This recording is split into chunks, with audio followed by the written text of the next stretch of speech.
Hello, everyone, and welcome to the weekend recap in its new time slot of 7 p.m. on Tuesday nights, Australian Eastern Daylight Time. As always, I'm your host, Steven Poletti, and joined again this week by producer extraordinaire Shaun Mathieson. Shaun, how are you today? Yeah, good, mate. I absolutely threw you under the bus, and this is back-end content for people that don't really know. I waited for Steven to put the biggest amount of chocolate in his mouth that I've ever seen him eat, and then I said, okay, and we're ready to go live now, and we jumped straight in, and you handled it like an absolute professional. So hopefully that bodes well for the rest of the episode, the rest of the evening as we recap these things, because you are off to a flyer. Let's certainly hope so. We'll jump straight into the W League. We won't keep you waiting. And we are going to start with a Friday night doubleheader. We're going straight into Glory versus Canberra United. Perth Glory versus Canberra United. A late winner here from Michelle Heyman sees her 2-goal performance allow her to take the lead at the top of the W League all-time goal scorers list, knocking off Sam Kerr with 70 goals. Michelle Heyman now sits atop with 72 by herself, and Canberra pick up a crucial 3 points en route to the finals. This is incredibly good for Canberra because it allows them to stay in the hunt and creates for some very interesting dynamics in the coming weeks as we move towards the pointy end of the season. Shaun, what did you think of this game? Well, first, we should probably open it up because it was all over Twitter throughout the course of the weekend as we talk about, even before these W League, A-League recap stuff. People keep calling out each and every week at the moment that, like, the leagues are the greatest leagues in the world, and, like, the season that we've had so far for the A-League has been fantastic. And the way that this kind of, like, top four race and this effectively premiership race as well is playing out in the W League is just as exciting and interesting. Just when we think maybe the top four is secure and the Adelaide have gotten huge results and the Canberra have got big results and Victory are winning their games and all that sort of stuff, kind of things get thrown on their head. I don't think anybody was really picking Perth to, like, really challenge Canberra to this level. Yes, Perth went down to 10 players during the contest, and that did make it easier for Canberra. But really, like, this was a much more even contest than I think a lot of people expected it to be. So credit to Perth Glory, I think, because I've been critical of them throughout pre-seasons and our season previews and all that sort of stuff about their ability to compete at this at the W League level. But they did fantastically well. Canberra were, I think, irresistible in portions of this. They just looked like they could have gone on and scored like 5 or 6 more goals had the game had another 10 minutes to it. Michelle Heyman's been fantastic, obviously, throughout the course of the season. Huge credit to her for taking over that leading scorer in the W League record books, and the way that she's playing at the moment, like, I could definitely see her continuing on next season and beyond. And then also I think she's got the added bonus now that a lot of the players that would have been competing with her for that top tier scoring spot are now, you know, playing in Europe or potentially going to play in North America or whatever else. So I think Michelle Heyman's definitely going to put some distance between herself and the rest of the pack as far as that leading scorer race is concerned. And then not just for this season, but also heading into the future as well. So very exciting stuff. And I've gushed about Canberra all throughout the course of this season. I think Vicky Linton for me is the best manager that we've seen in this division with what they're working with the style of football they're trying to play, all that sort of stuff. So fantastic for them. I do really hope that Canberra do find a way to get into the finals contention, because I think the competition will be all the better for having them and their style of football in that area. Yep. So Perth also drew 1-1 with Canberra United earlier this season. So for whatever reason, Perth Glory just seemed to give this Canberra squad a little bit of trouble, which is interesting because we haven't really seen a lot of teams give Canberra trouble. They've either been blown out or they're the ones that are blowing teams out.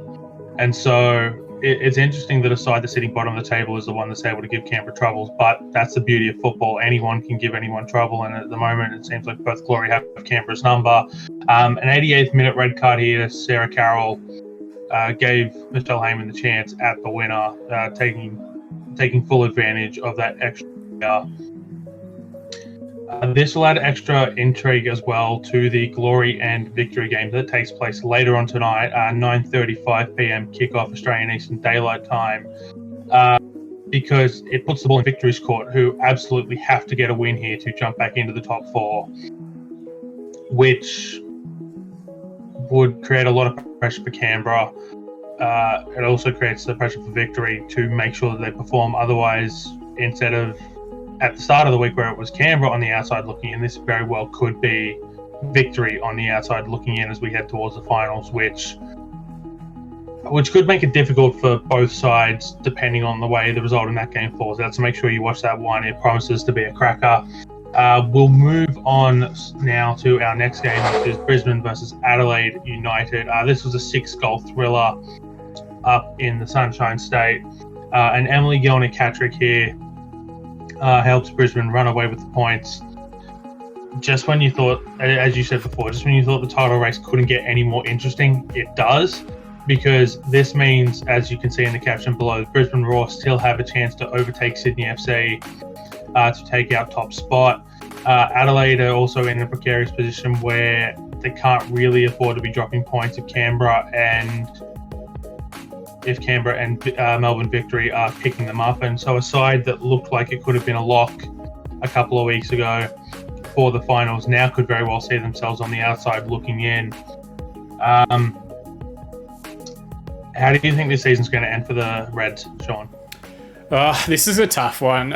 Maybe we'll talk about this when we go through the ladder, because I think there's some interesting prospects still to come. So, obviously, Brisbane away is a tough ask.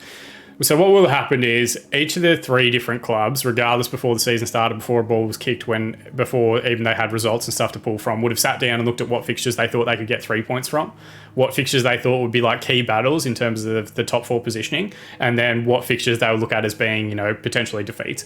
I don't think Adelaide would have looked at the strength of Brisbane's squad at the start of the season and said, okay, we need to go to Brisbane and get 3 points, or have that be their expectation. I think Adelaide have performed above that. So trying to keep the holistic, whole of the season in view, it's not that bad a result for Adelaide to go there and lose 4-2 to a team that is very talented and has probably the best attacking options in the division. Emily Gielnik, as you already mentioned, that hat-trick puts her to 12 goals for this season, equivalent to a goal a game for the regular season scenario. It puts her at the top of the Golden Boot rankings as well. She scored a couple of bags. Other games where she's disappeared entirely and barely looked like she was out there on the park, but a couple of times this season she's really hit her straps, and a couple of finishes were very, very good as well. Having said that, Adelaide now in the scenario where they're in, where they know they need to try and get maximum points for the rest of the season, and on the back of a fantastic result beating Sydney last week, I think they perhaps would have expected to be a bit more competitive in the fixture than what it ended up being. Obviously, the loss of Dylan Holmes, which we've covered last week on this exact format, has had a bit of a impact on them and the way they would have played. But to be honest, I think Brisbane were the better side, and it wouldn't have mattered if Holmes was there and available. I think the quality that Brisbane have shines through. I think particularly shines through as well in Queensland when they're playing at home, when they've got that Raw Corp support behind them, when they're playing in the additional humidity that they have to deal with in Brisbane, which is an added factor that we don't talk about enough when it comes to their A-League and W-League squads. But I do also think Adelaide really, they'll look at this one as being one that potentially they could have gotten something out of, that they could have gotten a point, that they could have potentially gotten a win. What this does open up is it puts a whole lot of pressure on that young Sydney squad, who do have a game in hand of Brisbane. They can effectively win the title by winning their next match. The last round of fixtures won't result in that, but if they draw or lose, it gives Brisbane an opportunity to jump straight back in. I think, and I could be wrong, Brisbane and Sydney have the same goal difference at the moment, albeit Brisbane having played a game more. So there's a bunch of different stuff that comes out as a result of this one, not necessarily relating to this match, but a fascinating run home for the rest of the season, and implications not just for Adelaide and Brisbane, but for Sydney FC, for Canberra United, for Melbourne Victory. So a huge result for Brisbane Roar. Hopefully not the final little portion of the tail for Adelaide. Hopefully there is some drama in the last week that we can come back and kind of talk about a little bit further in a week's time. Yeah, the statisticians will absolutely love looking at all the different permutations that can relate to the top 4 with the remaining fixtures. I just realised I forgot to mention the goal scorers in the Glory Canberra United game. So it was Caitlin Douglas and Katarina Jukic scoring for Perth Glory, Nicoletta Flannery and Michelle Heyman, the latter bagging a double, as previously mentioned, the goal scorers for Canberra United. As said earlier, Emily Gielnik had the hat-trick here. Marielle Hatcher also scored for Brisbane. Double for Chelsea Dorber, who just seems to keep sticking it in the back of the net at will. Made things very interesting late on, but Brisbane was still able to run away with the points here. We'll move on now to Melbourne City and Newcastle. And I also want to talk about City's game against the Western Sydney Wanderers here. Over the last couple of weeks, Melbourne City looked like they've been playing a relatively consistent style of football that they've been able to put together despite already being eliminated. Apart from that 4-0 run out by the Western Sydney Wanderers on Thursday night. That was just an absolutely dominant performance. And again, very much the same thing. They've waited until they've been eliminated from the finals to put together their best performances of the season. Was it just a matter for Melbourne City of it took them so long to gel together as a squad that by the time they managed to reach that feat, they'd already been eliminated because of the off-season turnover? Or do you think there was something else here at play, Shaun? As the City fan, I figure you'll be the expert on this. Well, firstly, it's weekend recap. I don't know why you're making me go back over these heavy 4-0 defeats from midweek. That's midweek recap. That's an entirely different show format that I have to get dragged into. But yeah, look, I think it's a myriad of problems. I think any side would have struggled to lose one or two of the players of the quality at City lost. Like, a team would have struggled to replace Lydia Williams on her own as the best goalkeeper in the division. A team on their own would have struggled to replace Ellie Carpenter. A team just losing Steph Catley would have struggled to replace her, given that she'd been the captain of the club for the last 5 seasons, had been involved in that squad since its inception. So all of the season, she was the one consistent player all the way through. So definitely changing the guard moment. To lose that many players all at once, there's players like Kaya Simon, Ivy Lewick, a bunch of the international recruits as well. There was no team that was not going to struggle from that respect, particularly when you looked at the way that Brisbane kept the core of their group together, their 3 main Matildas, Polkinghorne, Kielnik, Yallop, and at the start of the season as well, Katrina Gorey. Sydney FC, they've obviously been building around Remy Simpson, Ali Green, Princess Abini. Adding Courtney Vine as like an additional piece this season was a huge move and has done really well for them, completing kind of like that front 3 triumvirate that they've got. So I think when you look at the consistency that those squads brought into this season, it was always going to be a challenge for Melbourne City. And other than their previous history and their ability, or like, you know, the trophy cabinet for the W League over the last 5 seasons, there wasn't a lot looking at this squad that kind of really called everyone out to say, hey, this is going to be an equal, or if not better, squad than the rest of the division. They've lacked a number 9, like a proper finisher, to lead the line for them the entire season since round 1, and they've just never really resolved that. They're very much born on what can Alex Chidiac do in a game as to their attacking, creating chances. I've been critical of Rado Vidicic. I think he had a pretty easy task last year, such was the strength of his squad, and I don't think he's coached this squad particularly well, and I don't think he's getting the best out of a lot of the players that we know can be quite good at a lot of different divisions. So I think there's a myriad of issues, but if Melbourne City is moving in a direction where we are going to be this sort of development club, I'm fine with that. But at the same time, we then need to be giving players like Leah Davidson, I'm probably going to butcher a couple of these names, Holly Palmer, Sarah Kane, whoever else, I've forgotten her surname, but Chinatsu, the 16-year-old debutante that's been playing the last couple of weeks. And apologies. Chinatsu Kira? No, Chinatsu Kira is the goal scorer on this field. I've forgotten her name. Anyway, young fullback, defender, she's doing quite well. Tori Timith, like, that's fine. I've got no drama if we go and put a side out that's mainly like 20-year-old, 19-year-old players that have had good seasons in NPL competition across Australia and now looking to get their first real taste of a professional atmosphere. That's fine with me. But if we're going to do that, I think we need a better manager. One that has like a proven track record of coaching at a WNPL level, a proven track record of developing young talent, potentially looking at it as being like an extension of some AIS programs or some NPL programs like Calder United here in Victoria. They have a fantastic NPL program. They've got some very good young players coming through. A lot of the Melbourne Victory and Melbourne City talent that plays at the WNPL level is going to head back into that squad next season. So try and amalgamate some of that. So either let's get Melbourne City a WNPL squad that becomes a development piece that works around the other side of the W League season, or let's get an affiliation going with someone. Calder United's gone, Western United have already kind of scooped them up, but someone of that ilk that we can then look to try and develop a 12-month year-round football program and make use of the facilities that we've got available to us. So Melbourne City's at a tipping point where it really needs to decide what it wants its W League program to be, because that philosophy of we're going to go and spend all of our cap and we're going to bring in the best best Matildas talent to try and get them year-round football at an elite professional level, that's not going to happen anymore, because the best players that we have available are going to Europe or they're going to North America during the off-season of the W League anyway. So yeah, I think this will be an important road, and depending on what direction they go, I don't know if Rado Vidicic is the one that we want to see continue with that process. If they do go down another route, I would love to see like one of the better young coaches from a WNPL structure coming across and being given an opportunity to try and build over time. The reality is this result, this 1-0 victory, the only thing it did was save Melbourne City from the getting a wooden spoon, which we haven't had at any point. And yeah, it's great that they've done that. They've gotten up for the battle, but I think a lot of people will look back at 4-0 defeats against Western Sydney, 6-0 defeats against Melbourne Victory, a bunch of kind of what felt like maybe second wins about to start that never really eventuated to anything, and they'll look back at this season as being a relative failure, which is fine. We've had a lot of success. We've been truly blessed with the way our W League program has worked since inception, but we are a bit rudderless, we are a bit directionless at the moment. I think that's where Melbourne City needs to improve in the off-season.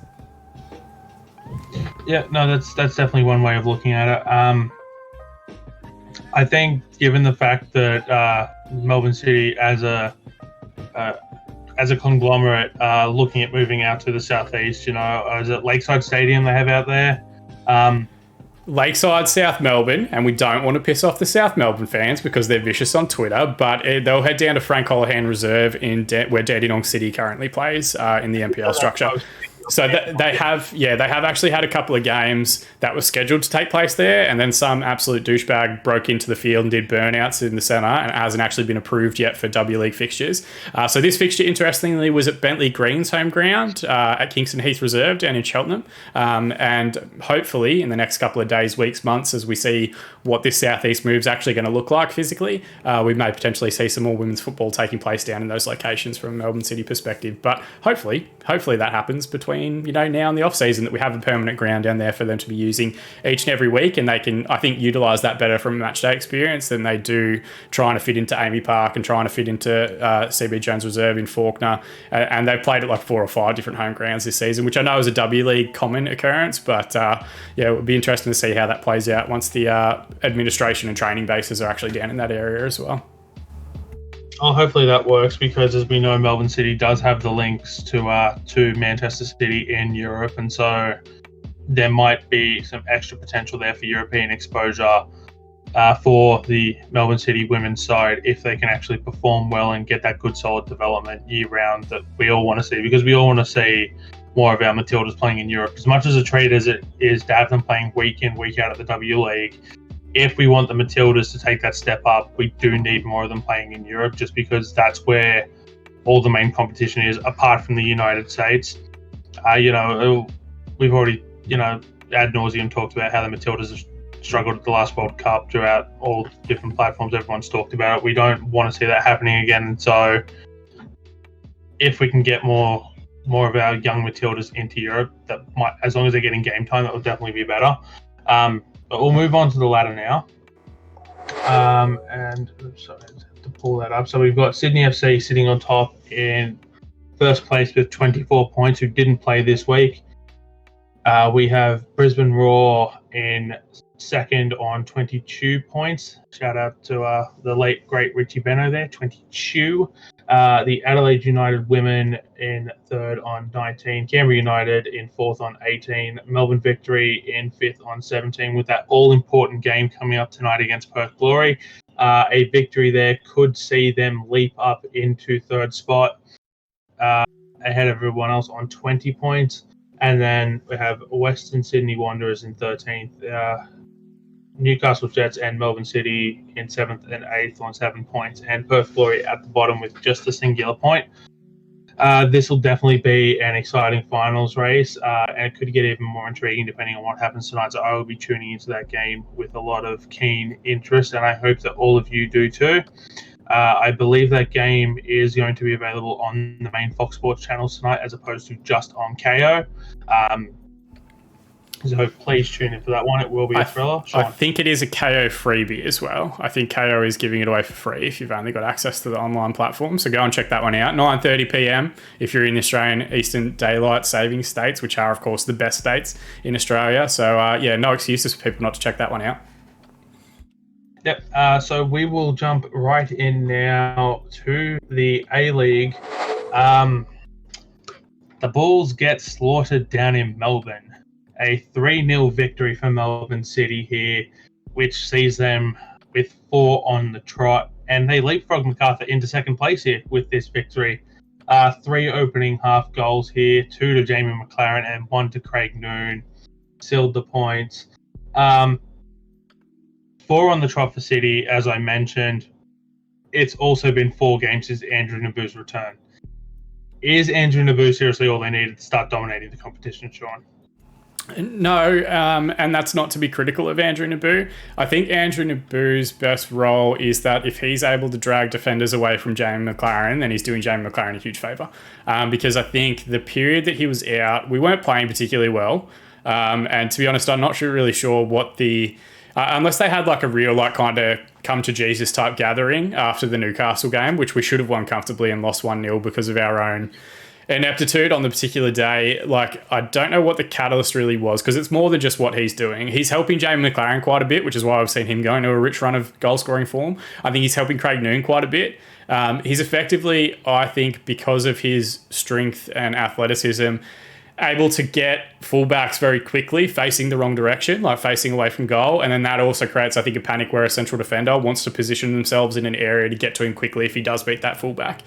Then that creates a good scenario for arguably the best player in the division at doing this, Jamie McLaren, to make like late cutting runs in front of central defenders or in the gap between two central defenders. So I think the way he's dragging people out of position is helping Jamie McLaren quite a bit. I think at the same time, when he's trying to like be on forward, he's opening up space for Craig Noone on the other side because the defence kind of collapses centrally and gives us more wide room. Nathaniel Atkinson looks like he's a different player when Naboo's out there and he can give him the ball. Our midfield has looked excellent. I think the other one that deserves a huge amount of credit that hasn't necessarily gotten it is two parts. Roston Griffiths, one he's fielded a few different times, played at centre-back, played in midfield. His move to be that anchor in midfield has helped us quite a bit. It allows Connor Metcalfe to use his athleticism. He did it against Victory last week with devastating effect. He did it again against MacArthur. He was just bursting past lines at any point because he knows he's got big Roston behind him to do the defensive dirty work.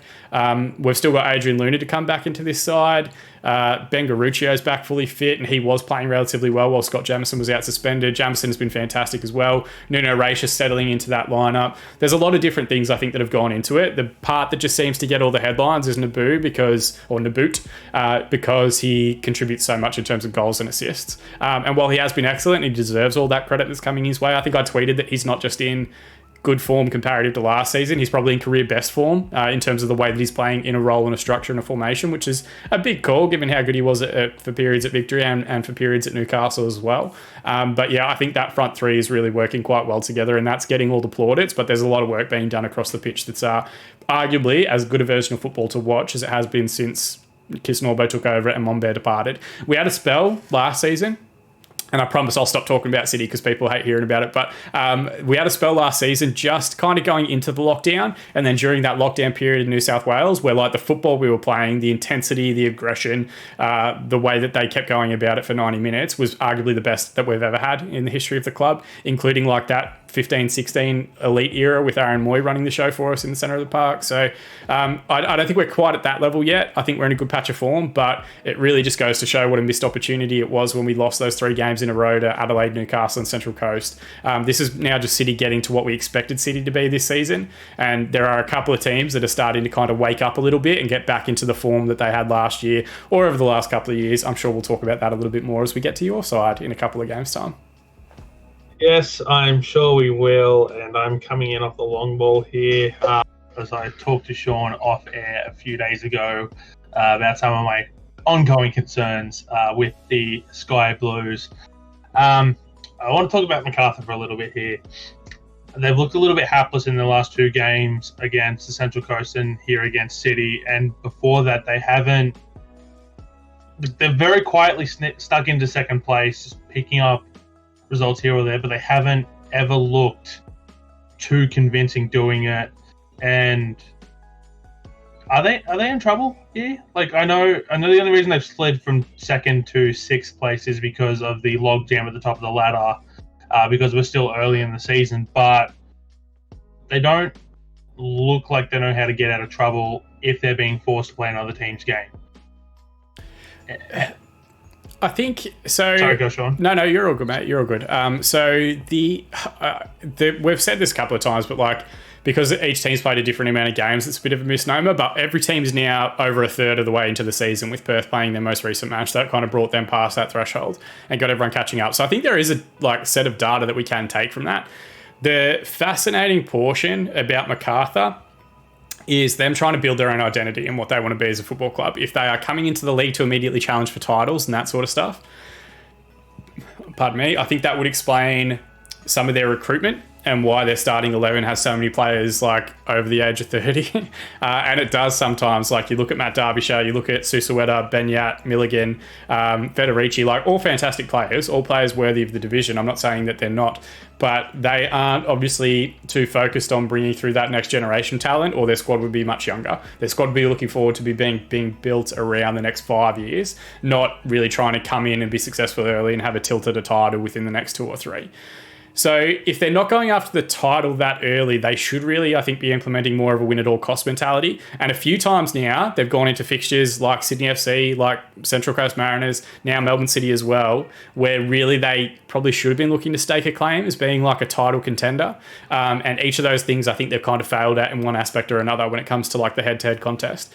Fascinatingly, and people have been saying this for a while, I hadn't actually seen it until this press conference, that Ante Milicic isn't great with like the media capacity and like some of the questions he doesn't really tolerate and all that sort of stuff. I think someone asked him the other day about when it looked like that possession-based style that he wants to implement wasn't going to work and wasn't going to find a goal, did he look at getting away from it and going a bit more direct or playing 2 up top or anything like that? And he just said no. There was no elaboration. He literally just went no instead of daggering the person that asked it. And I think at an elite level, coaches need to have a philosophy and they need to have an idea, and the team needs to know how they want to play at all times. But I think the good sides, like the title winning sides, those teams that find a way to win even when they're not playing that well, or they at least find a way to be competitive when they're not playing that well, have something else in their locker that isn't just doing the same thing but with different players out there on the pitch, like for like changes. I've mentioned this talking about Western United, Western Sydney Wanderers, I think, are one-dimensional. And I'm starting to throw MacArthur in that same category where, like, what they want to do is great and that's fantastic, but really the only adjustments that they make throughout the course of games or week to week based on specific opposition that they're coming up against is changing individual people. They brought Anthony Golick in at left back to have, like, another central defender at left back to be a bit more defensive, a bit more solid. They brought Michael Roos, I think, is that how you pronounce it? R-U-H-S, something like that. He came in on the wing for Lockie Rose and he looked great, but, you know, was just in a tough contest because he was getting 2v1'd by Nathaniel Atkinson and Naboot for most of the time he was out there. Then they brought on Lockie Rose and he actually looked like an NPL2 player again as opposed to an A-League talent. So I think there's credits to be given to MacArthur, and I think they'll still look at this season as being top 6 is successful, and I think they are good enough to get top 6, but to me, they kind of seem to be sat between 2 different philosophies. One, we're going to have this great possession-based philosophy and style that Milicic is clearly pushing for. And then at the same time, we're going to have largely aging talent because we want to try and win a title in the first 2-3 years of existence. Like Western United coming in and being immediately competitive. Like Sydney FC winning, 3 of the last 5 titles or something like that. So, yeah, I don't know. I think they've got some identity issues, but I would still back them to finish in the top 6, and I think they'll still look at top 6 finish in finals football as being a successful portion of their season. Yeah, I've seen a lot of people on soccer Twitter as well, and we know soccer Twitter is not the be-all, end-all. It's a very brief snapshot of what's actually going on, but a lot of people have been bagging Ante Milicic for his very curriculum-based football, and we all know how much everyone hates the national curriculum that saw everyone produce midfielders, but I don't think it's the curriculum that's creating the problems here with Milicic. As you said, it just seems like he doesn't know how to change. It could also just be that maybe he was changing a little bit, but the changes weren't necessarily noticeable because of how dominant Melbourne were. And when asked that question, it could just be a simple matter as well as that Milicic just doesn't like talking to the media. It doesn't necessarily mean he's a bad coach either. You look at some of the greatest coaches of all time, like Bill Belichick with the New England Patriots in the NFL, absolutely hates talking to the media, but had 6 Super Bowls now. You could argue that was Tom Brady, but that's a discussion for another podcast, and we won't get into that here. You can catch up with Bran on that one because I like all of that goes. I know who Bill Belichick is and I know who Tom Brady is from the South Park episodes, but the rest of it goes entirely over my head. The fascinating part about that aspect though, I get why you would hate talking to the media if you're not a media savvy person, but then is that the right coach to be leading a new franchise in the league where they're trying to establish that identity, where they're trying to get people talking about them, where they're trying to get fans who really, if they were big football fans, probably already support one of the Wanderers or Sydney FC. I don't know. That seems like a kind of paradox to me where if they he doesn't have to care about it, he doesn't have to love it, but does that make him the best manager to take over at a new expansion side. And look, I'd say a lot of the coaches in the league are the same. I don't think Tony Popovich was particularly great with the media. I think Kevin Muscat was prickly at the best of times. Steve Corica, I think, just like, what is he? Pull off that Graham Arnold stuff about percentages and whatever else. Like, it's all like, there's a bunch of different grouches as far as Australian football is concerned, but I don't know if anyone's going to look at a press conference from Ante Milicic as a neutral fan or a potential MacArthur fan and look at the things that he's saying and the way he's behaving as a reason that they're going to get down and check out a game, unless they're a grouch themselves and that resonates with them. I'm not sure what that would mean. Yeah, I mean, MacArthur have already shown this season that they're not necessarily too keen on getting fans into fixtures with high ticket prices and very inconsistent ticket pricing as well throughout the games. So maybe it's just the MacArthur philosophy of we're going to do what we want and screw you if you think anything differently. But who knows what's going on. We'll move on to the first of our Saturday night doubleheader, and we're going to talk about Sydney FC and the Newcastle Jets here. I find it highly interesting that you've chosen to use Paolo Retre here in this picture. Paolo Retre has been copying a lot of flack from the Sydney FC fans lately. A red card a couple of weeks ago. Looked like he was going to give away a red card again on Saturday. Has not been performing. Neuenhoff was on the bench. I want to talk about the Western United game here for a second, going back to this midweek recap you're talking about, who put another programming on and didn't give me opportunity to host it.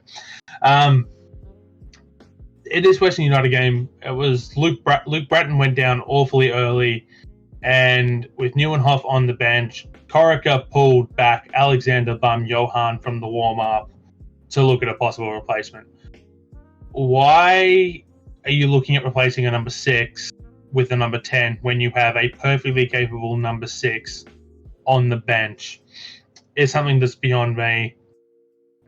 Steve Corica also doesn't seem like he knows how to use his squad depth properly. If we go back to that Western United game again, once Ryan Ground scored, it was like Western United were never getting anywhere near back in that game, and yet Bobo, Barbarouses, Ninkovic were still on the field for a good till the 75th minute. The changes only coming once Ninkovic went down after a horrendous tackle from Uskok. By the letter of the law, yellow card, but you know that's up for debate amongst fans as to whether that challenge like that should be considered a red. And thankfully it wasn't serious, and Ninkovic did come onto this game to level it up at 1-1. It wasn't a serious injury, but the fact of the matter is that Ninkovic could have been off 10 minutes earlier. You know, Bobo could have been taken off 10 minutes earlier. Barbarouses, same thing.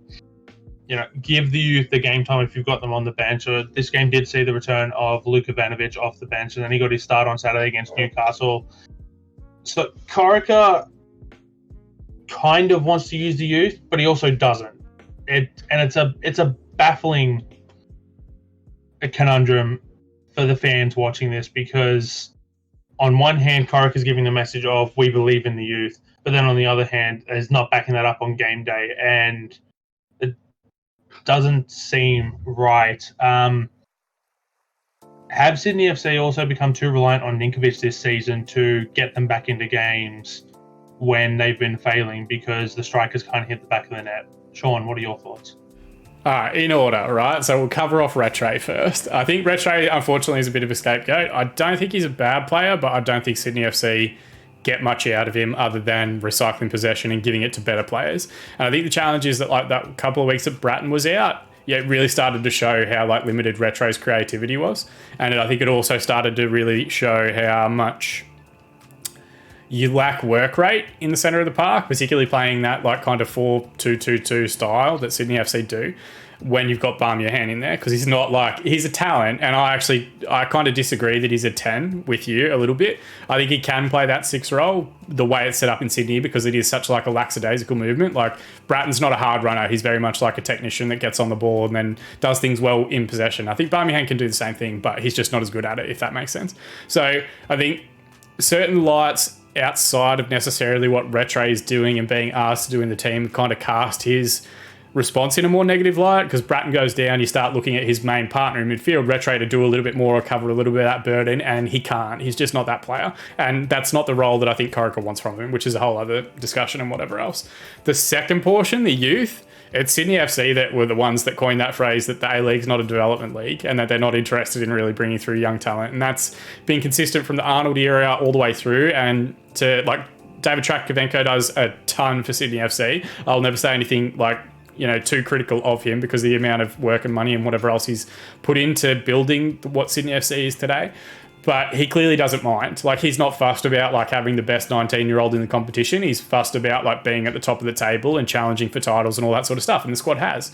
I think the frustration that you've echoed for the last couple of weeks isn't necessarily as well placed based on some results that have happened while those players were out on the park. So when results were down, some of those younger players were playing more frequently. I know you mentioned Ivanovic, who's come in the last couple of weeks, and you're obviously a huge rat for him. I'm not super impressed by him, to be completely transparent. I think Patrick Wood's great. And I think on this past game, the Sydney FC Newcastle game, Patrick Wood is the one that changed the game, not necessarily Ninkovic. I think the energy that Wood provided up front created more of an issue for Nigel Bugard, for Johnny Katrumbas particularly, and for Topor Stanley that hadn't really come in the first half. I think Bobo didn't offer that much. Barbarouses probably could have had 2 or 3 goals if he was a different player and a different man. But I think Patrick Wood really changed that game, and he deserves a ton of credit. I'd be trying to start him as much as possible ahead of Ivanovic. I think Neuenhoff has been up and down, and I think he played a lot of the games and individually played well, but the team obviously wasn't functioning at the high level that they want because the results weren't coming. And regardless of what we want to say about it, like, Sydney FC are driven by the results. Even though they're putting out older lineups, they've won their last 3. Is that right? We'll look at the ladder in a moment because it's got the recent form on there. But I think Sydney FC's now 1-3 on the trot. They had a come from behind win here, away at at home to Newcastle, and in a team that was struggling wouldn't have done that. A team that was struggling wouldn't have had the people to come off the bench and change the game in the second half and really get them the goals. I don't think Newcastle were great in the second half. I think Sydney FC were allowed to do quite a bit, but at the same time, Sydney FC still had to find 2 finishes, and they did. They found a way through, and they found a decent finish from Ninkovic, who's very good, and a great header for Alex Wilkinson, who I'm a huge rat for. I think he's massively underrated in terms of the overall stars and history of the league. The last part, was it Ninkovic, and are they too reliant on him? Was that the last question? Apologies, I'm trying to run through every order. I threw a lot into that little minute spiel of mine. No, all good. Yeah, mate, I went on for about 15 minutes about Melbourne City. The least I can do is give you like 5.5 on Sydney FC. That's no drama at all. But Ninkovic, like, this is the challenge, right? People want to say that they're too reliant on good players, but you also can't punish a player for being good, if that makes sense. Like, personally, my Sunday League experience as a footballer, I would love to have someone like Ninkovic to give the ball to and know that he's going to keep it for the next 5 minutes if he so chooses. I don't think you can. I don't think they're reliant on him. I think they do have other assets. I think their challenges, losing Lafondra the way that they have, and he might be back, Steven. He might be back. He just won the Indian Super League. He could still be back in Sydney FC shirt by the end of the season. But I think that's also kind of like, just because he's not there anymore as kind of like that other star and that other person that can spark a finish out of nothing, it makes the focus a bit more on Ninkovic than perhaps it has been previous seasons. I think Bobo is looking every part, a 37-year-old man out there on the pitch, and I think that also puts more of a light on Ninkovic. But I don't think it's because Sydney FC's style or structure is too reliant on him. I think that's really just looking at how good he is as a player and some of the other things relating to like his supporting cast, therefore cast a brighter light on Ninkovic to try and resolve some of those issues. His finish on the weekend was fantastic. He got through the match no matter what. I disagree with you entirely. Tomislav Uskok should not have been sent off. You've been brainwashed by Brenton Speed and his random commentary from that game. But I don't think we could punish Ninkovic by saying, but for being excellent, and I don't think we could punish Sydney FC by saying that they're too reliant on a player that is among like the top 2 or 3 that we've ever had in this division. So yeah, I think it'd be a bit harsh to say that they're too reliant on him. I think it'd be a bit harsh to say that he's, taking up too much space in their plans or whatever else. I think they're just victims of their own success. They've won a lot with him. He's been excellent throughout his career in the A-League, and I would think that, we just need to enjoy as much Ninkovic as we can get, because he's probably getting into the last like kind of 12 to 14 months of his career, you would think, based on the way that this season's going. Yeah, well, he signed that 2-year contract last year to stay at Sydney instead of going to New Boys Macarthur. You'd think that there may be a year left, perhaps, depending on how he's going, but we'll enjoy him while we've got him. Ninkovic is an absolute pleasure to watch. I guess the only reason I think maybe they're becoming too reliant on it, as I said, is because the finishing isn't there from the top two, or whether that's any combination. That's whether that's Barbarouses, Bobo, Wood, Barbarouses, Ivanovic, Swivel. The permutations that go on. The fact of the matter is that none of them are really finding the back of the net at the moment. Goals to Luka So, and I definitely butchered that pronunciation. Milos Ninkovic and Alex Wilkinson getting on the scorecard here for Sydney. Alex Wilkinson, his first goal in 10 years in the A-League here. First goal in 7 years, given that he last scored in the K-League, and I'm pretty sure he scored more recently than I have, so what does that say about my love life? I got into an argument with someone on Twitter about this.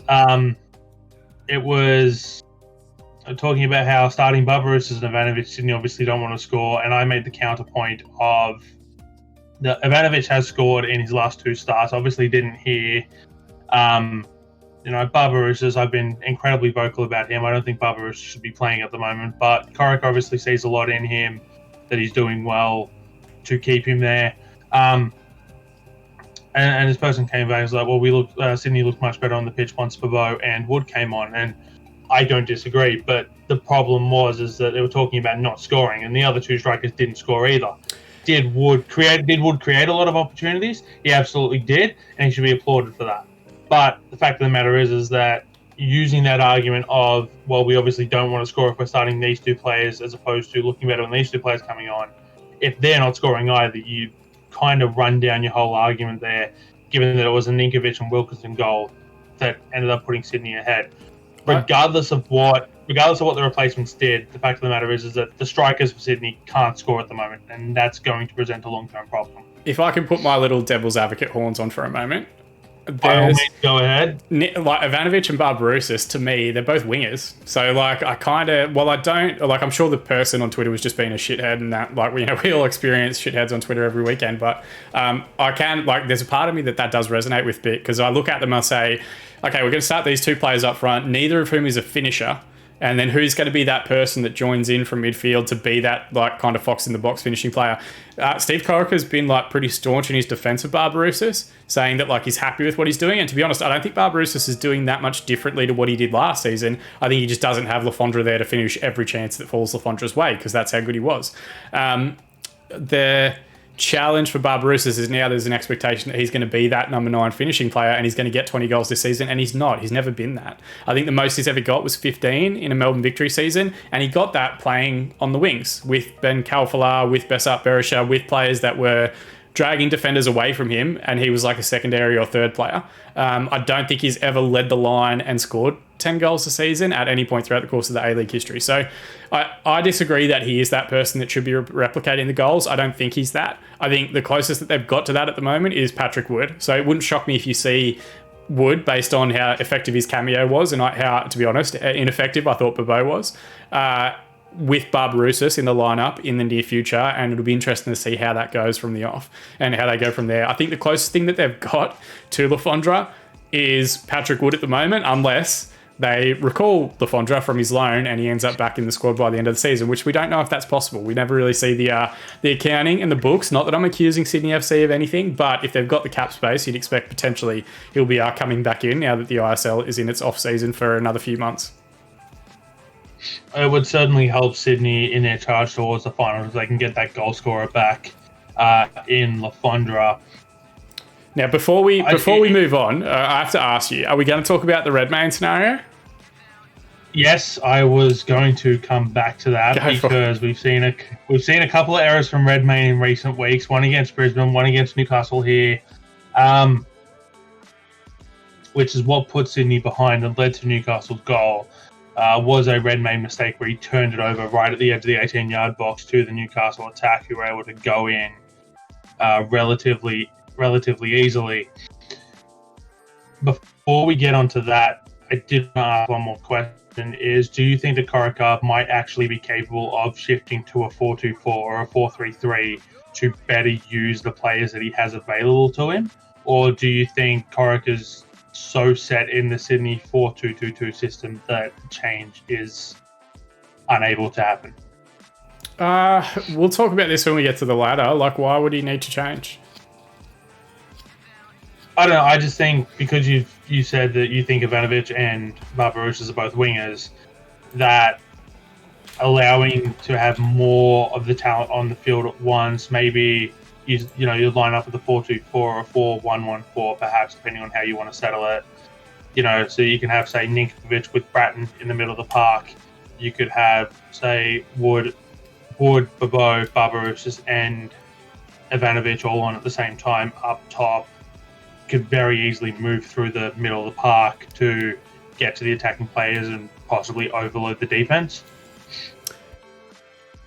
Nah, I think they win their game in hand and they go second. I don't think Steve Corica's not going to change. Like, there's no panic station that he's going to hit that's going to see him get away from the shape and style that has worked for them for the better part of the last 5 years. They know that squad, Sydney FC squad, I still look at as being the most dangerous one in the league, even if they don't finish top, and that might be the only thing that maybe counts against them. He's just going to move parts around. That's all it is. Like, they're going to stay in that same shape and structure. Ninkovic is not going to the base of midfield. That's never going to happen. He's not that type of player, and they need him too much as an outlet in possession, like further up the pitch, to just reduce that pressure and work well in transition and free up space for fullbacks and all that sort of stuff. So, they're not going to change, and also they don't need to. Like, they've got a game in hand on Western Sydney. If they win that, they go above them and they go into second spot. Like, it's not... I know we've kind of, over the last couple of weeks, had varying degrees of success predicting the future, but Sydney FC, like, they're back in the title conversation already. Melbourne City, even though they had lost 3 on the trot and looked pathetic a couple of weeks ago, they're back in the title conversation. Central Coast still didn't get the win during the week, but they are still in the title conversation. I don't think it's too...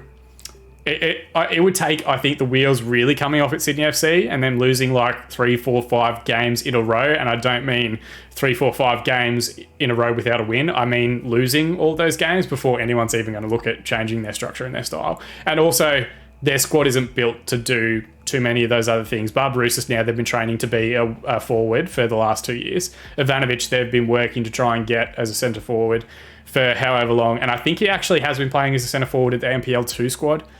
There was chat during that match, the little run that he went on in a wide area, that he did something similar a couple of weeks earlier at an NPL 2 level. So, yeah, I don't know. I know this isn't what you want to hear. You desperately want to hear that Corica's going to play the youth and he's going to play a different shape and you're going to be more flexible. But, they're too close to the title for anything to change right now. They're going to start getting into that Sydney FC title-winning machine mode, and they're going to start grinding out 1-0 wins and 2-1 victories against Newcastle, who they probably thought they might put 4 or 5 past. They're just going to keep doing what they're doing. They're Sydney FC. They'll drive me nuts while they do it, but they'll continue their way up the table. No, fair enough. I simply asked the question to try and promote discussion, which I believe is the purpose of this show, promote discussion, get people talking in the chat, in the YouTube comment section below when this gets uploaded later on in the week. Hit us up on Twitter if you disagree with anything we have to say. We want to talk football with all of you.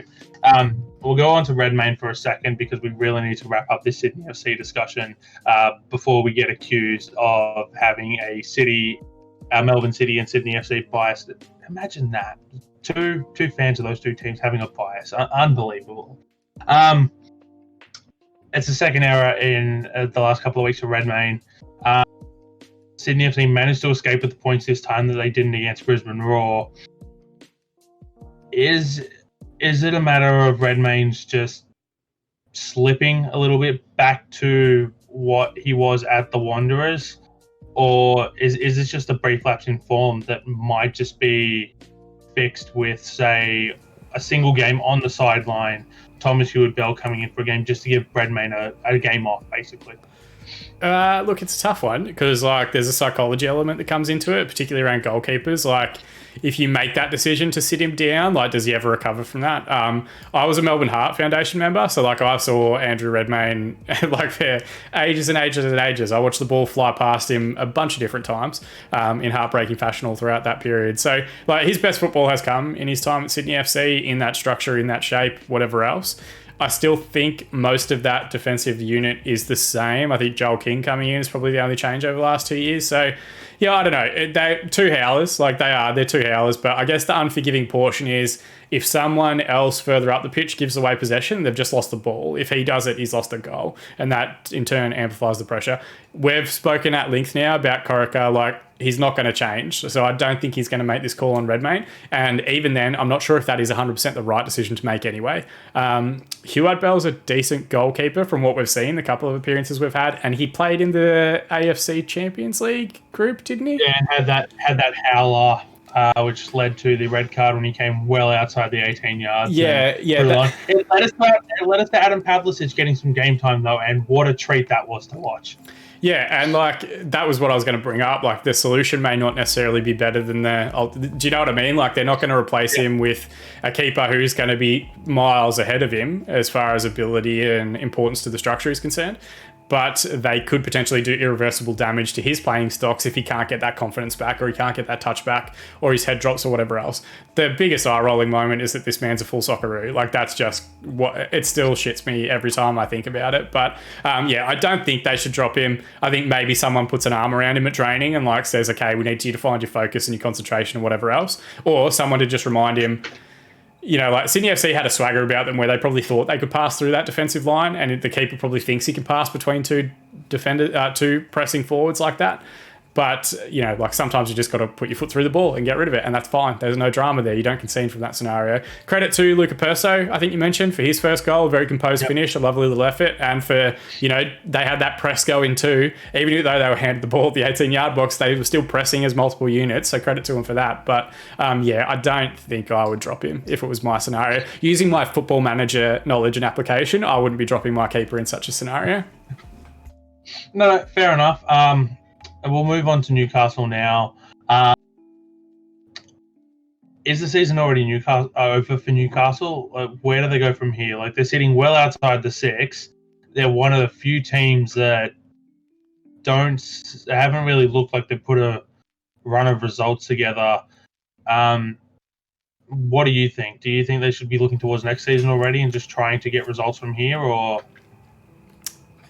They're only 6 points off MacArthur, having played the same amount of games. And going into last week, we were talking about MacArthur potentially challenging for the title. So I think there's still a lot to play for. I think they've got challenges that we knew were going to be challenges. Their overall squad depth is the worst in the division by a mile. I think picking up Perso's handy for them. I think picking up Krasniqi, he looked tidy, had some good touches here and there in his brief appearance on the weekend. I don't know much about the Malaysian player that they've brought in on loan. He might be good, he might not be up to the standard, we're not really sure. So they're starting to try and look at addressing some of that scenario where they've had issues with depth. Rami Nazarene going down was huge for them. I think once they get him back, he's really the catalyst for a lot. And I think potentially once they get him back in that lineup and a bit of quality around him in the likes of Krasniqi.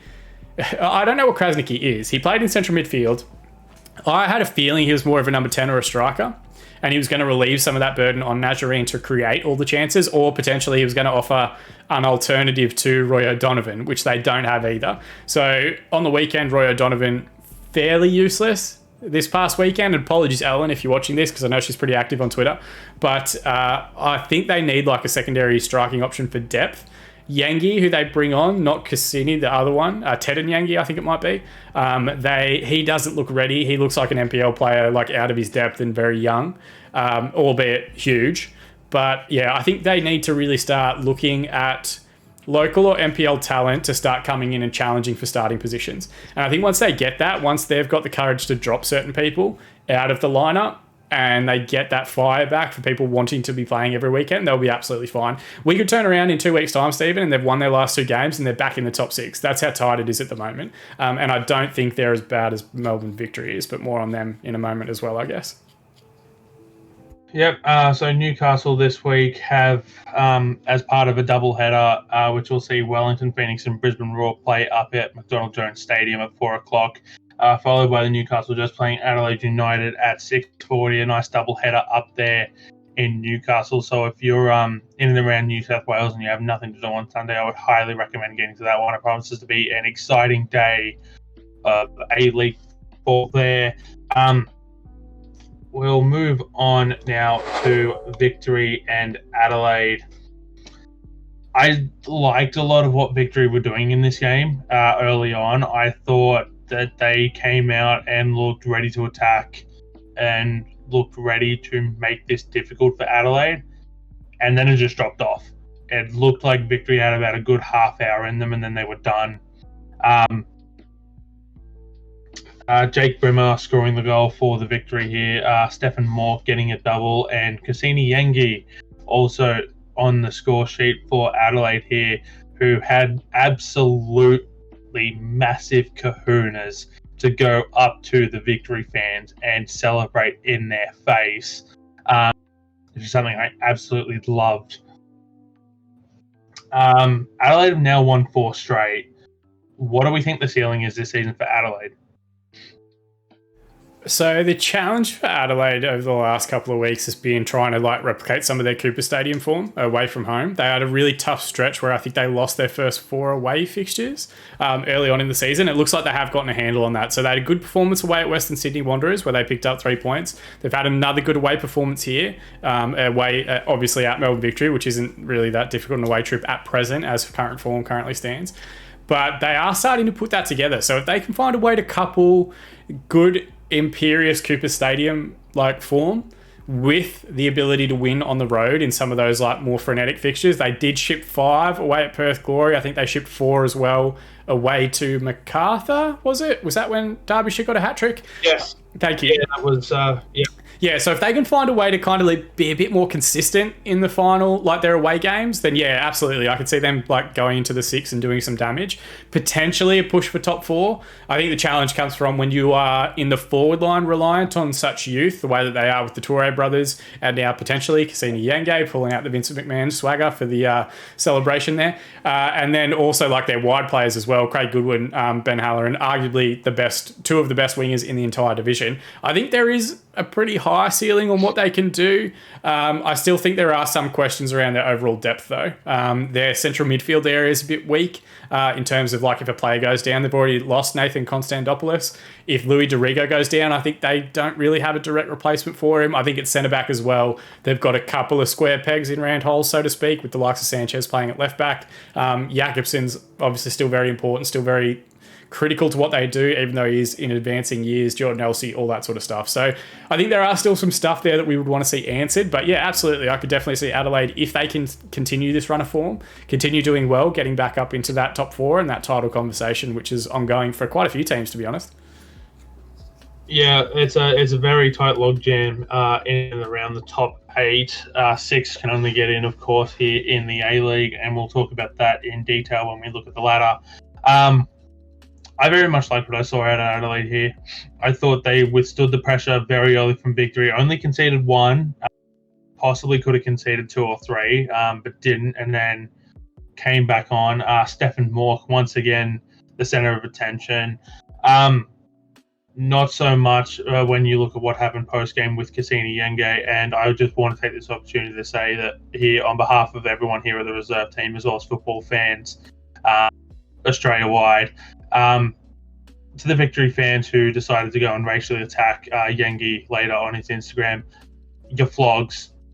We don't need you in the game. Get out. We don't need this. Racism is completely unacceptable, not only in football, but in society as a whole. Take your attitudes and take them somewhere else, or just get rid of them completely. We don't need them here in this beautiful game that we have.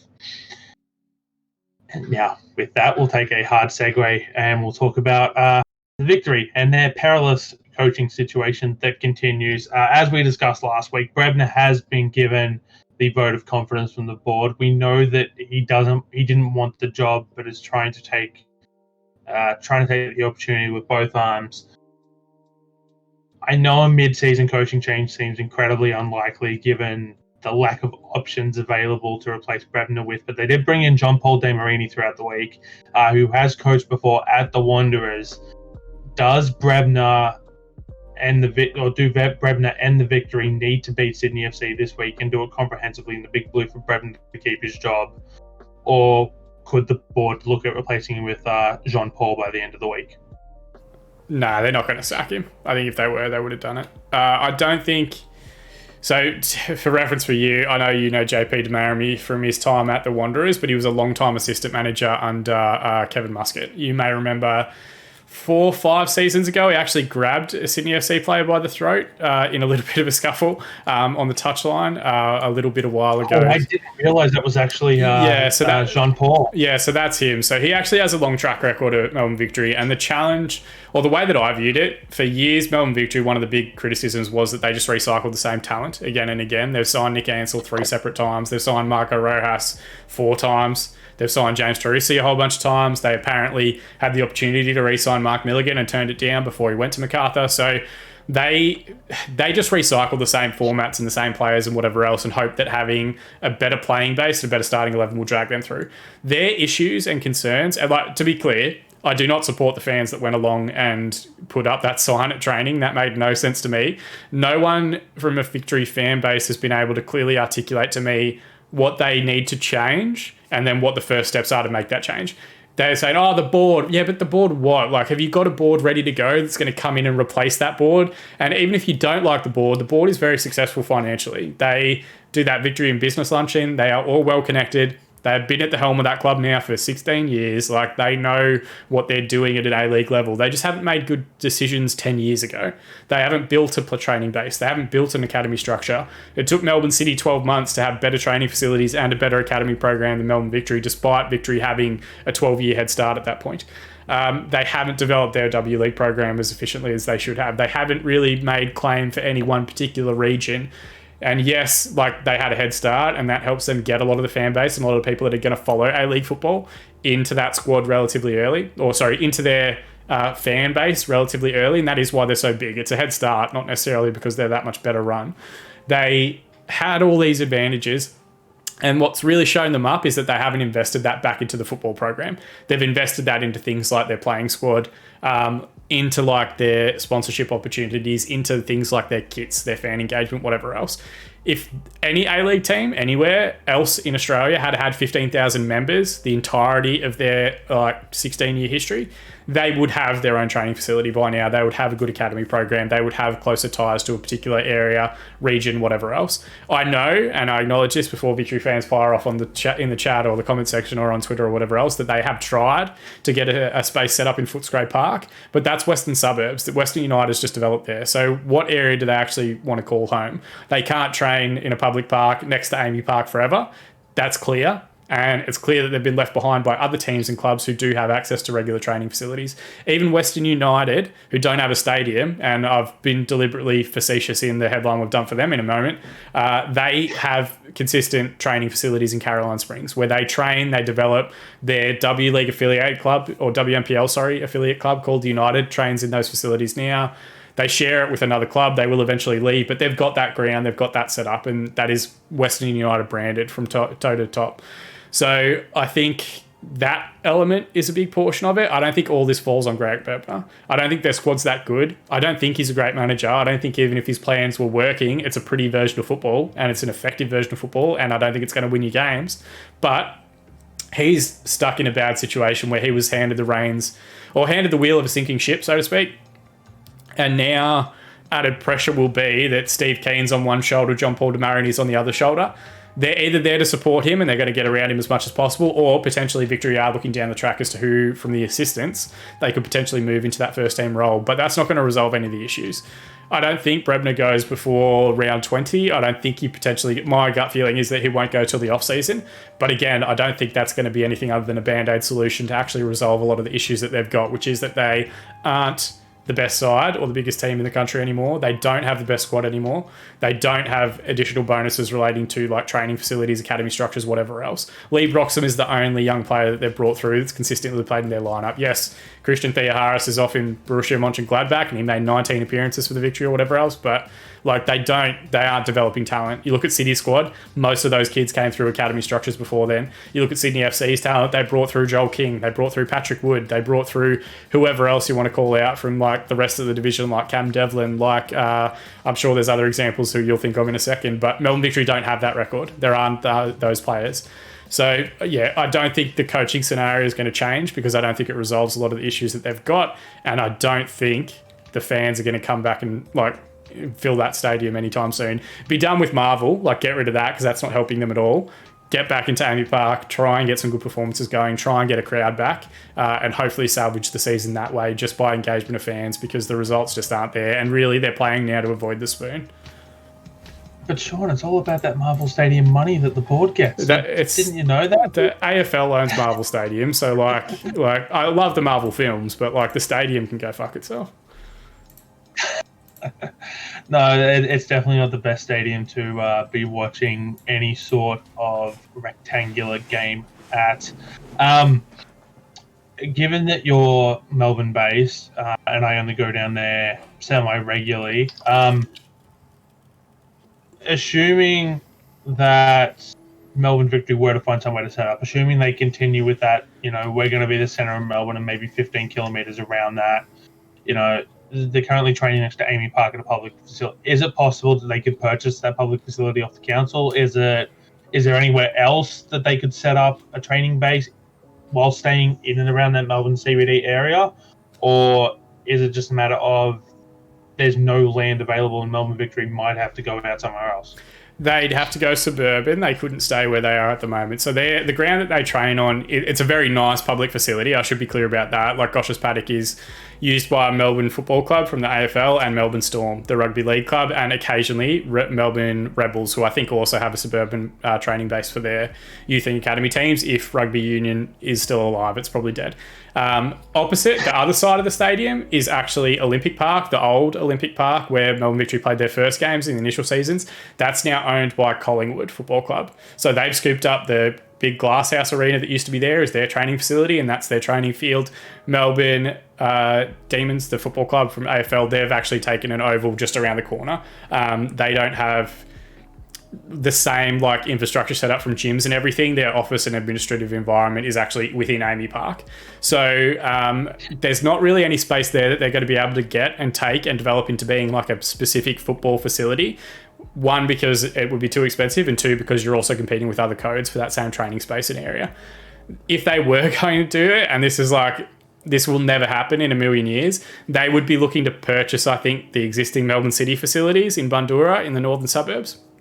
Mainly because it's the only one that's already built and developed, or I could see them potentially joining in conjunction with like a university to use and develop further university facilities at one of their campuses, whether that's Victoria University in the western suburbs in Footscray, which was their original plan before it got rejected by the council, or La Trobe, who's just gotten a whole bunch of development money to build the Matildas training base in Melbourne. So there's like a whole big, huge, fantastic facility coming up in that area. Or Melbourne Cities, because Melbourne City are leaving, and you'd think they're going to, while they have got some intention to make that like a legacy community development area, they are going to rebuild effectively the same $15 million facility down in the southeastern suburbs somewhere. That's the only way that I could see it going. I don't know where they're going to go otherwise, but smarter football brains than me will probably try and make that decision. But no, I don't think it would happen in the current training environment. It would have to be somewhere a little bit further out. Potentially, if they're looking to stake a claim on a particular area, the northern suburbs would be their main base of operations at the moment. No, that's fair enough. I mean, we know that Sydney FC still currently partners with Macquarie University to use the wonderful training facilities out there. I guess it's going to be a matter of we'll need to see what happens with the Victory. The off season could provide a lot of clarity for them in the sense that they could probably just attempt blow up and start the rebuild, which it looks like they desperately need. But then I guess the question is, where's the rebuild going to come from if they don't have the academy structured in place? Is it just going to be a matter of going out and spending as much money as possible against the cap and picking up, say, 15 moderately decent players, like those 2.5 3-star players that you would look at on Football Manager if you were starting a rebuild with a high potential, going to these NPL clubs and, okay, look, we think that this player has potential. We want these players. Here's whatever the maximum transfer fee is that's allowed. I think it's $50,000 a player, which is absolutely ridiculous. And we'll take them and give them contracts and maybe pick up a marquee or two around that. But that's later on in the off season to work out. Given that we still don't even know when next season's going to start, so that creates another problem as well.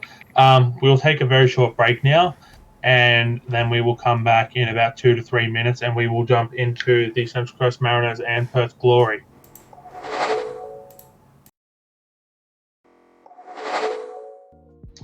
Hello, everyone, and welcome back from our very short break. So we're going to talk about the Central Coast Mariners and Perth Glory now.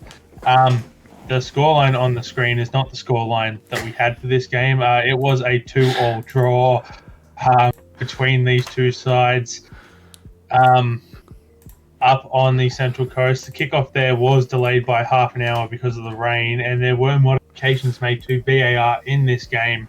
And so we got a very good insight into the way VAR works during this game, where for offsides, so they go around to the ground. Each ground is going to be used at the start of the season with the pitch markings. They take photos and they use those photos in the VAR center with the live feed, and then they correspond that feed to help them draw the lines to work out where onside and offside is.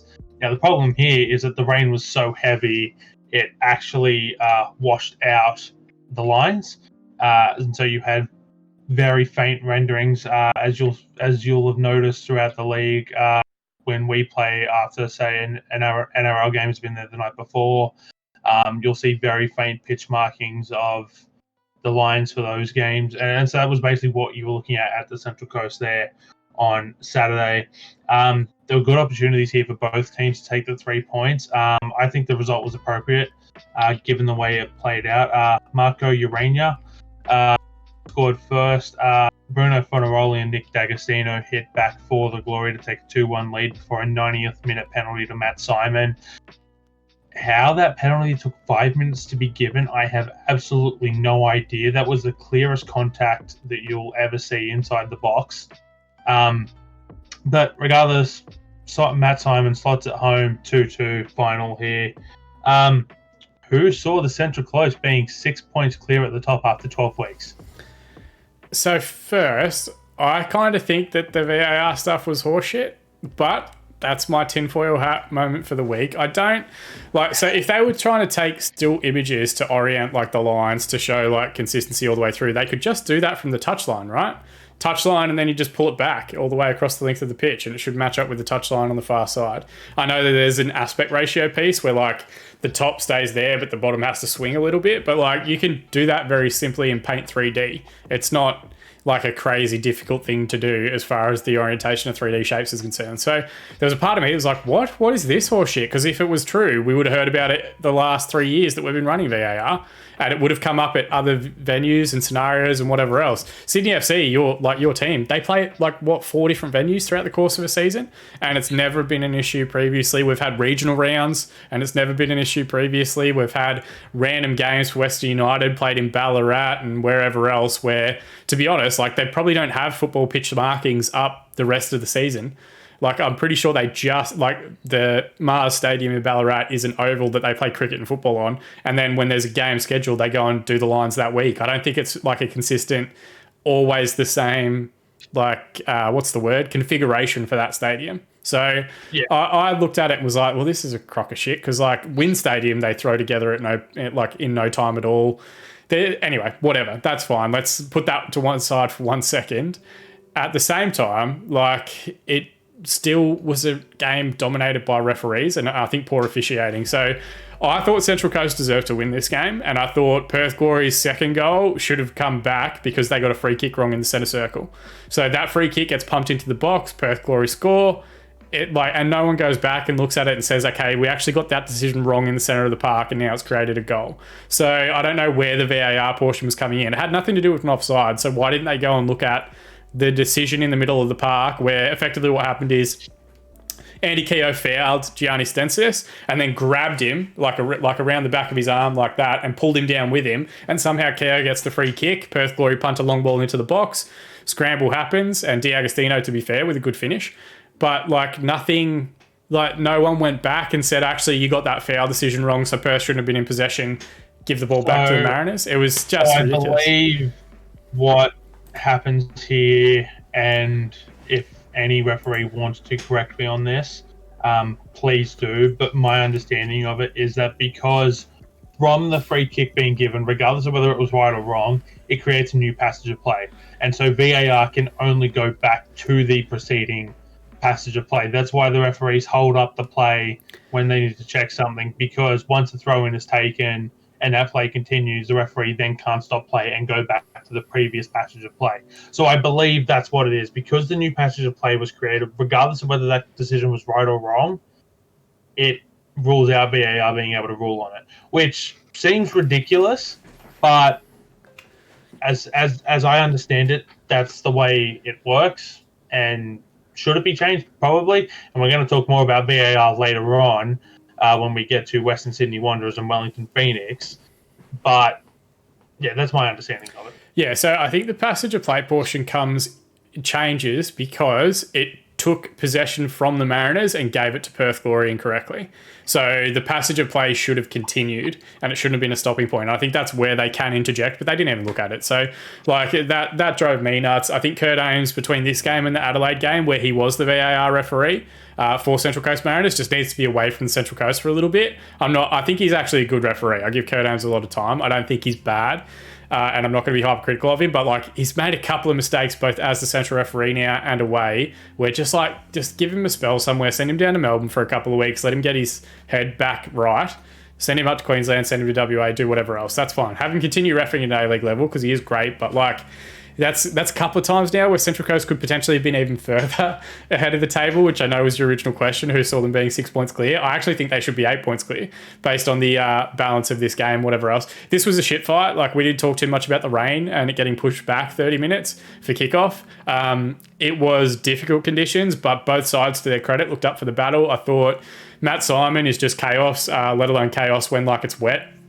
That's like him thriving. I thought Hayden D'Agostino was fantastic as well in his role for Perth Glory. He was just like a bull at a gate trying to chase down everything in tough conditions. I thought both sides played effectively well. Like, there's always a temptation, I think, to go sliding and flying around. There were a couple of heavy challenges like that throughout the course of the game, but it was down to like individual stupidity. I don't think any of the teams were actually out there trying to like make the game too physical or do whatever else. It wasn't the prettiest game in the world. What fascinated me was that Castro had a pretty flat night. Obviously, the conditions didn't suit him that well. His dribbling style, wants the ball moving, wants to be able to kind of move it quickly as well. Fornaroli had the miss of the season, trying that Panenka from an open goal scenario. Well, not open goal, but with a defender, not the goalkeeper, on the goal line, just to be clear. I thought Neil Kilkenny had a pretty flat game, and none of them got subbed. They just basically, the same thing I've spoken about, tactical inflexibility, managers just changing individual pieces. And when you take into account the fact that Castro, Fornaroli, Kilkenny, and likely the goalkeeper, Liam Reddy, and in most scenarios, the two centre-backs for Perth Glory don't really get substituted. That's 6 players on the pitch that Richard Garcia doesn't ever change. In a starting lineup, that's more than half. So that inability to kind of change throughout the course of the tie and fixture, I think really hurt them. I thought Andy Keogh coming off wasn't necessarily the best. I thought Fornaroli probably should have got the hook.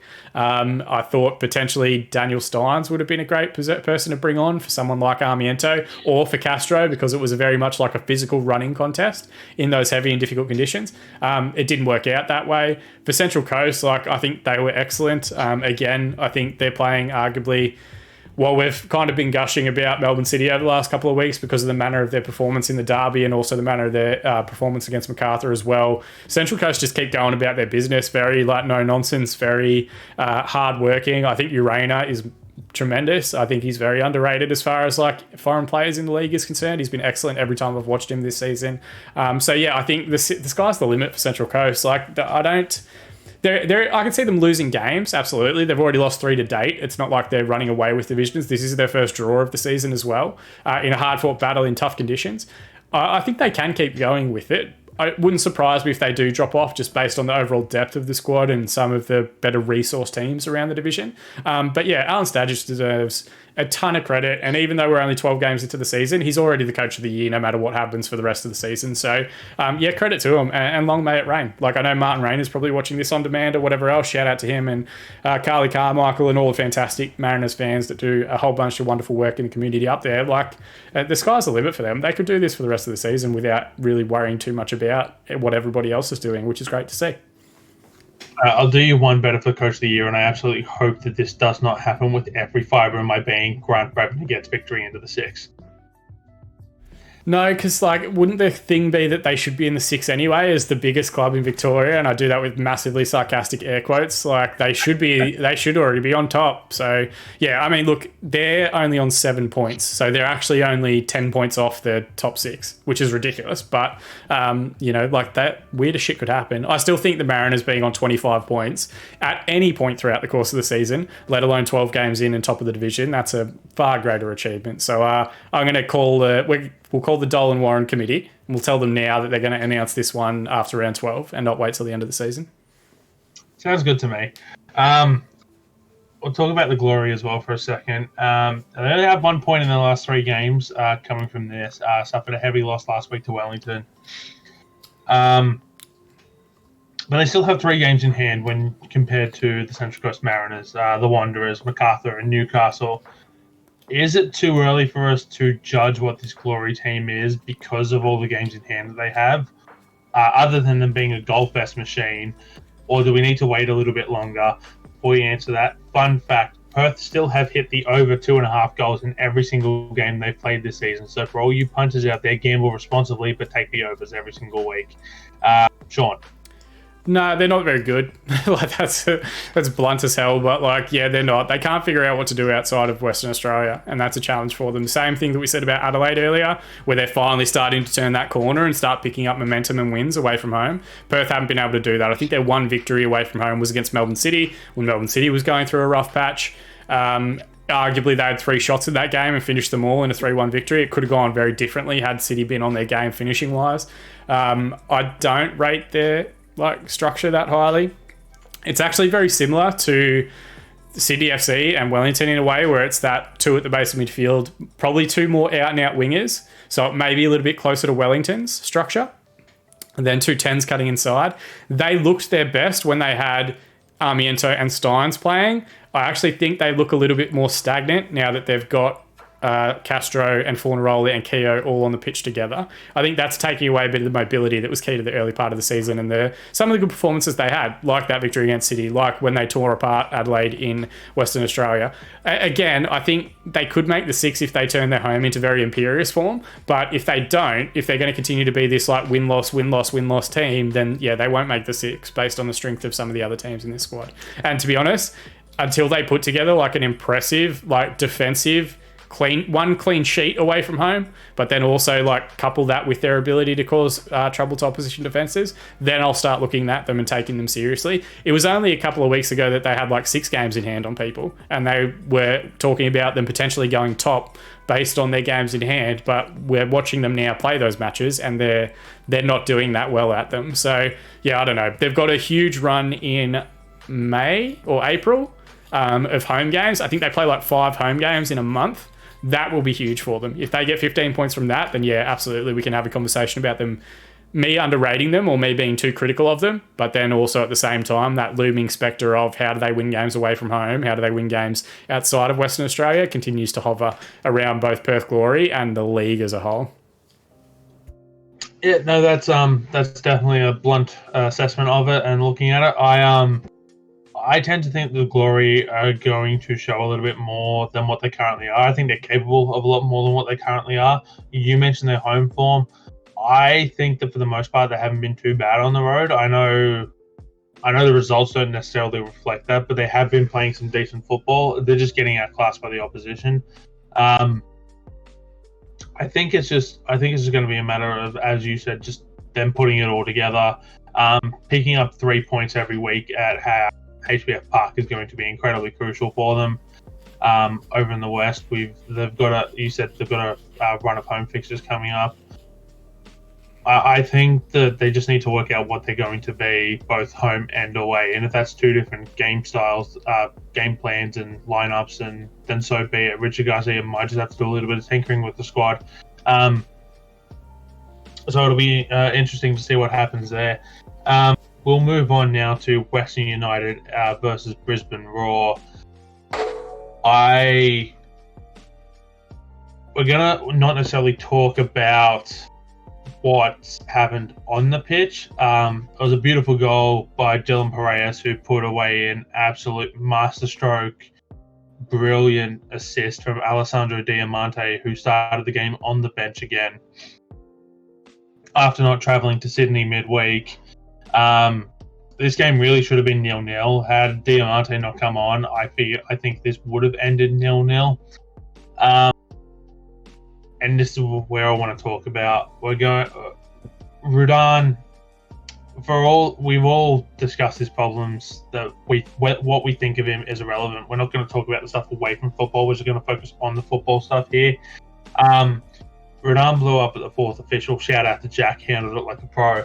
A week after Besar Berisha did the same thing, going off of the fourth official over the VAR. Now, Rudan did get a yellow card on this occasion. I am of the belief that he probably should have got the second yellow because he continued on with the same descent after being carded by Alireza Fagani. Besar Berisha went unpunished, despite the fact that no one other than officials are allowed in the VAR area.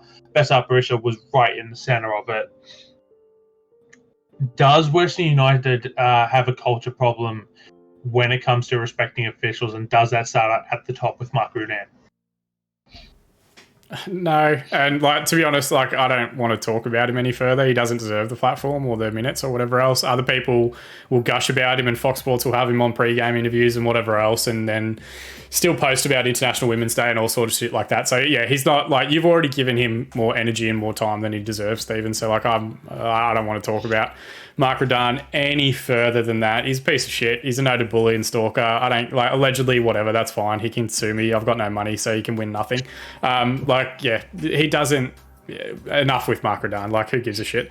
As far as the game is concerned, I don't think they have a discipline scenario. I think that's just Besart Berisha doing what he's always done, what he did at Brisbane Roar, back in the day when he whipped his shirt off and tried to fight the Sydney FC centre-back after the game in the tunnel. He wanted Pascal Bochard, I think it was, to go and follow him to the tunnel so they could fight. He's always been like that. He's always been a massive tool in terms of his celebrations and the way he behaved at victory when they were winning things. That's what he is. He plays on the edge. He was 100% right, to be fair, that he should have had a penalty. I don't know why it wasn't given. Again, Kurt Hames, losing track of a game. But it's just I know that's not how you go about it, and it's technically a yellow card, but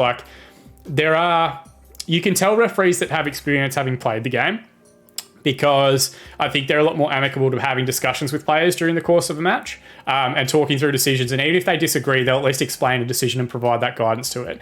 The ones that haven't played and potentially have moved into refereeing too early in their youth, they tend to just read the letter of the law too much without playing that context of control. We don't have that many great refs, but I really like Alireza Fagani. I think he does a fantastic job of actually if he can feel that tension coming in a match where things are starting to get heated, he'll call the players in, explain the scenario and explain what's going to happen next. Tomoka Amaya and Joey Champness had multiple blow-ups in the first 15 minutes where they kept coming together. Joey Champness is the dumbest footballer in the A-League as far as match intelligence concerns. And Imai was playing him very smartly and very intelligently, getting him to commit to challenges, whatever else. And Fagani handled it perfectly. He didn't give out any stupid yellows. He didn't give out any cards. He called each of the fouls. He called them both in at various points for fouls on each other, explained what the scenario was and explained what would happen to them next if they followed through and had again similar challenges. And it didn't happen again. He got on top of it. He hit that nail on the head. Regarding the rest of the Western United team, they're pretty straightforward and whatever else. I know you were critical of Tomislav Uskok earlier. I actually didn't think it was that bad a foul. I think Brenton Speed went into for himself saying that players deserve retroactive punishment for hurting star players in the division. That's bullshit. It was an unfortunate thing that Ninkovic got injured, but it wasn't a vicious challenge. It was a yellow card challenge to try and stop a breakaway. It wasn't a raised foot. The contact was very much, he got him studs on his foot or kind of the instep of his foot. And that's sensitive area to get it. But he didn't go high. He didn't go off the ground. He didn't go two-footed. He wasn't out of control. It was just a clip to try and stop a player. And it's unfortunate that one got hurt.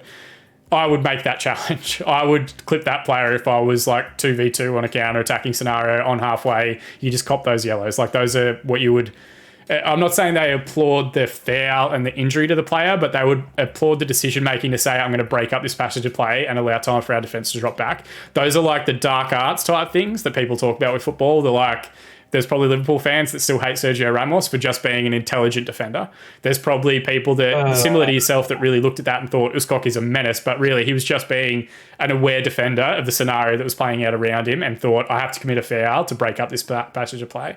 Unfortunate that worked out. We don't want to see anyone injured. We don't want to encourage tackles that injure people, obviously, but shit happens, of course, throughout the course of a football game.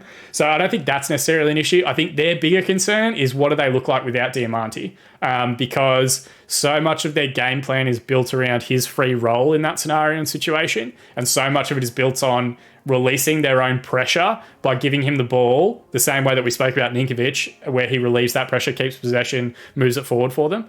I think they try and do that with Diamanti, and when he's not there and they don't have that outlet, they look a little bit lost. I thought Luke Dezelle was fantastic.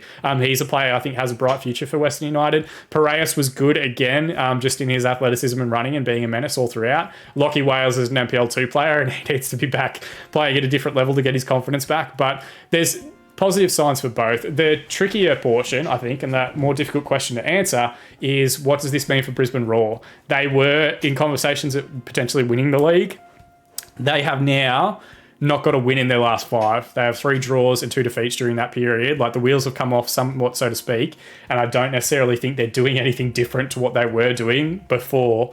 So either teams have figured them out, or the advantages that came with playing at Redcliffe in that high humidity environment, as more teams are getting match fit and into their structures and into their styles a bit more, that gap is now lessened to Brisbane. So I think fascinating to see how Western United continue to try and grow and develop and become more than the Diamanti show. And I think it's fascinating to see what changes do Brisbane Roar make in the next few weeks to try and alleviate kind of this poor run of form that they're having at the moment, because the season in its short nature is unforgiving. If they go too much further not picking up points, they will be outside of that top 6 conversation once all these clubs that we're talking about, the Melbourne Cities, the Sydney FCs, even the Perth Glories, start getting back up to the same amount of games played. There's a big variance between the teams that have played 9 and 10 matches and the teams that have now played 11 and 12, and Brisbane are one of those teams.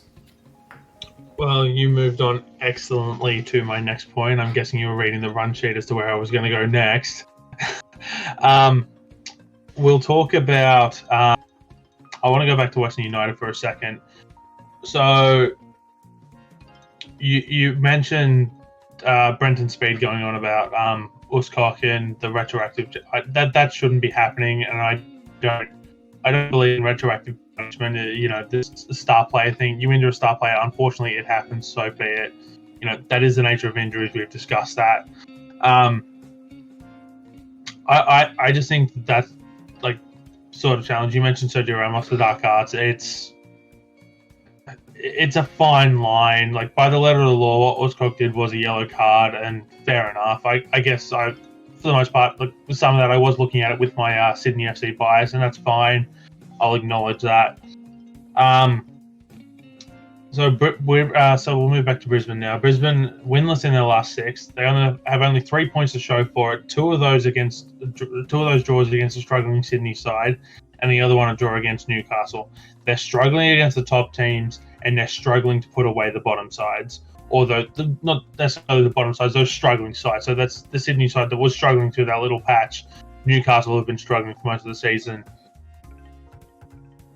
So you mentioned that once those teams that have played 9 or 10 start to catch up, is that when the alarm bells start going off at Redcliffe if they start to fall further behind? Should the alarm bells already be going off at Redcliffe?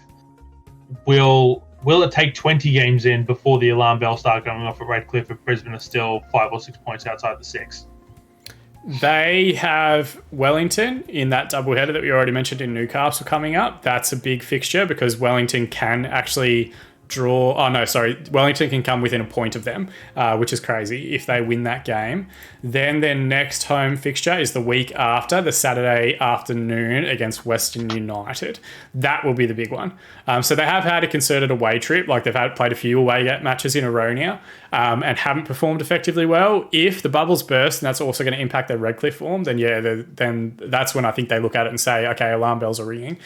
They've gotten away from doing what they were doing really effectively at the start of the season and what their other players, fans, pundits, whatever else, ourselves, were giving them credit for, which was like freeing up Danzaki and Wenzel Halls in space early in transition. Now they're trying to get Wenzel Halls to be like a hold-up player, like a Scott McDonald. And that's not his best asset. And that doesn't...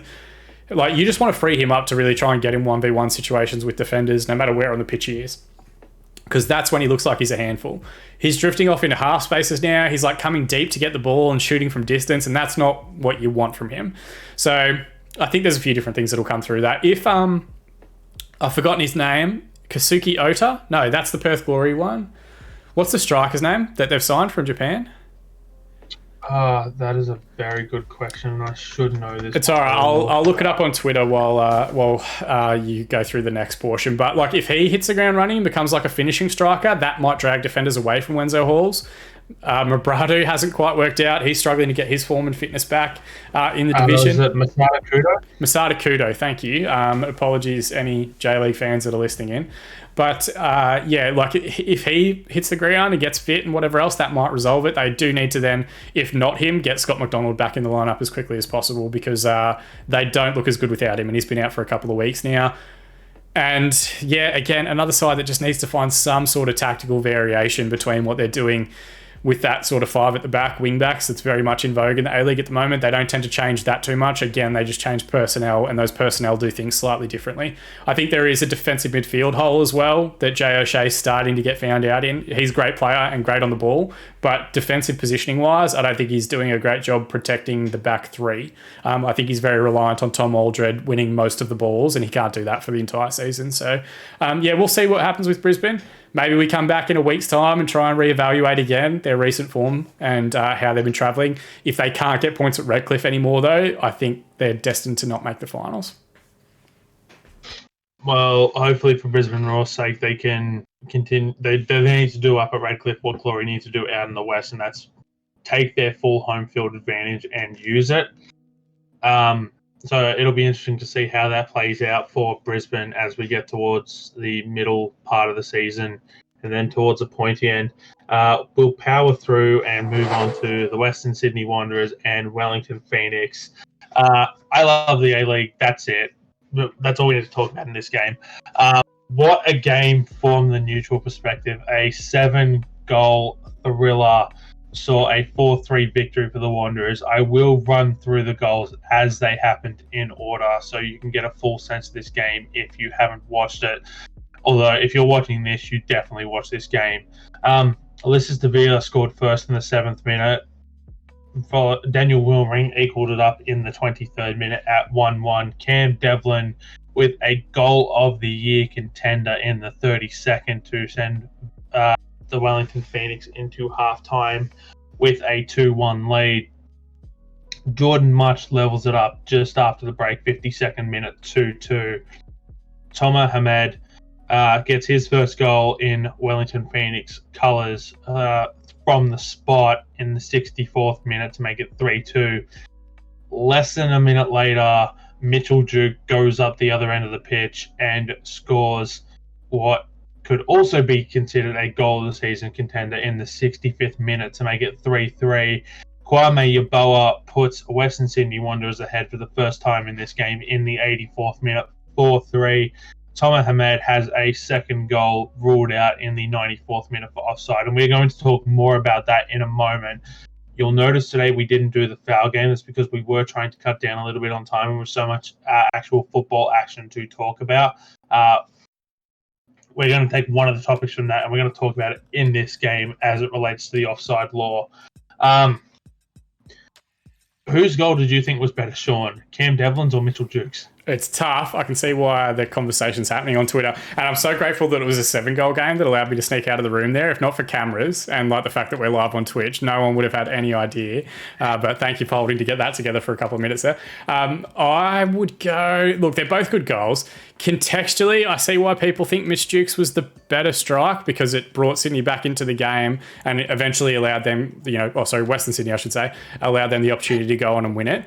From a pure, taking the contextual portion out of it, Duke's touch was good, but it was heavy if there was another defender there, and he didn't hit it that clean. So for that, I'm going to give it to Cam Devlin because that ball's still travelling if it doesn't hit the back of the net. That wasn't coming down anytime soon. He hit it flush, hit it clean, 40 yards out. What more do you need from a strike? So I'm going to give Devlin the edge, but 2 fantastic strikes and a fantastic contest. I didn't watch this one live, Steven, to be transparent. I watched the mini match, but when the mini match goes for 40 minutes on its own, you know that it's been a pretty good contest and there's been quite a few highlights throughout the course of it. Yeah, I've got to give it to Devlin as well. I think that's just absolutely amazing strike. It was one of the best strikes that we've seen in the A-League, not only this season, but in the last previous couple of seasons. How fantastic is it seeing how fantastic was it seeing the Mexicans and the Israelis come together to support the Phoenix because of Tom Ahmed and Ulysses Davia? And do you think this could possibly see a change where some teams towards the lower end of the league look at certain countries when they're recruiting their foreigners to try to tap into that foreign fan base? Or is this just a perfect storm and we aren't going to be able to recreate this again? That's a good question. I would be very surprised if we don't see like 5 or 6 different Mexican imports in the league next year. People trying to capitalize on what has been fantastic supporter base for the team. I think Wellington deserve a ton of credit as well. I don't think they deliberately set out to sign Davia knowing that he was going to bring a Mexican cheer squad every week down from Sydney. I don't think they also deliberately went out of their way to sign to Ahmed knowing that. And shout out to the members of, I think it's just a Jewish supporters group, came down to support him. And a lot of them had obviously Israeli heritage and Israeli flags and all that sort of stuff. Wellington have really taken not being able to play within New Zealand and decided that they're going to treat this entire season like an Olympics, where they've got a New Zealand team with Mexican and Israeli fan bases playing games in Australia and really just embracing it as much as possible. I think it's added quite a bit to the league, seeing those different backgrounds and whatever else.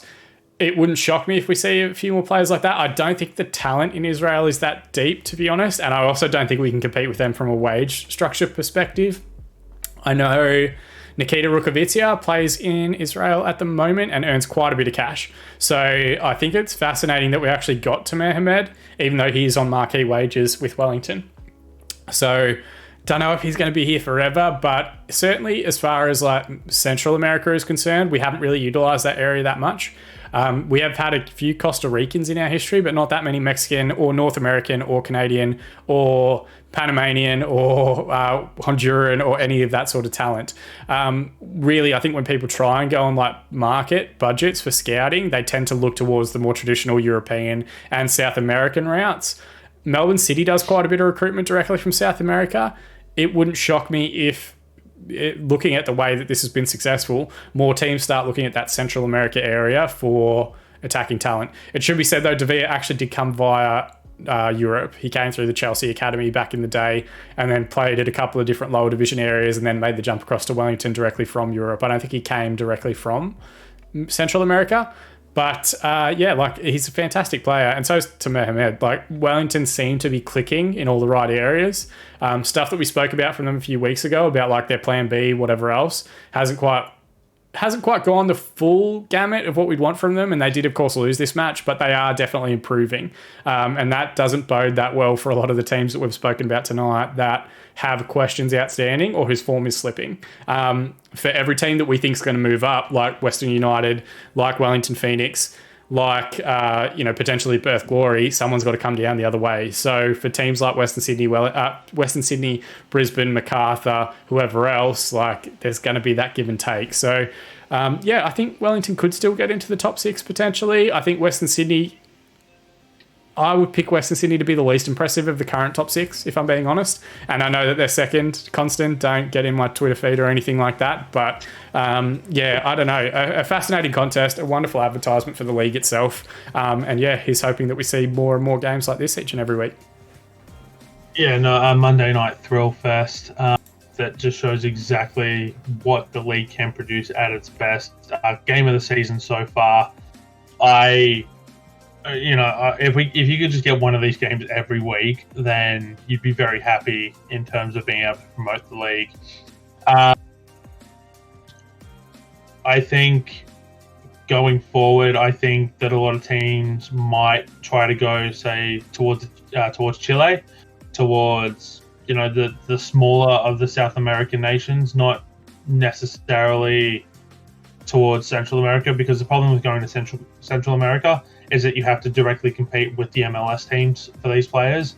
And for a lot of players growing up in that Central America area, it's just in general, it's get to America. It's, the United States, land of the free, home of the brave, all that crap.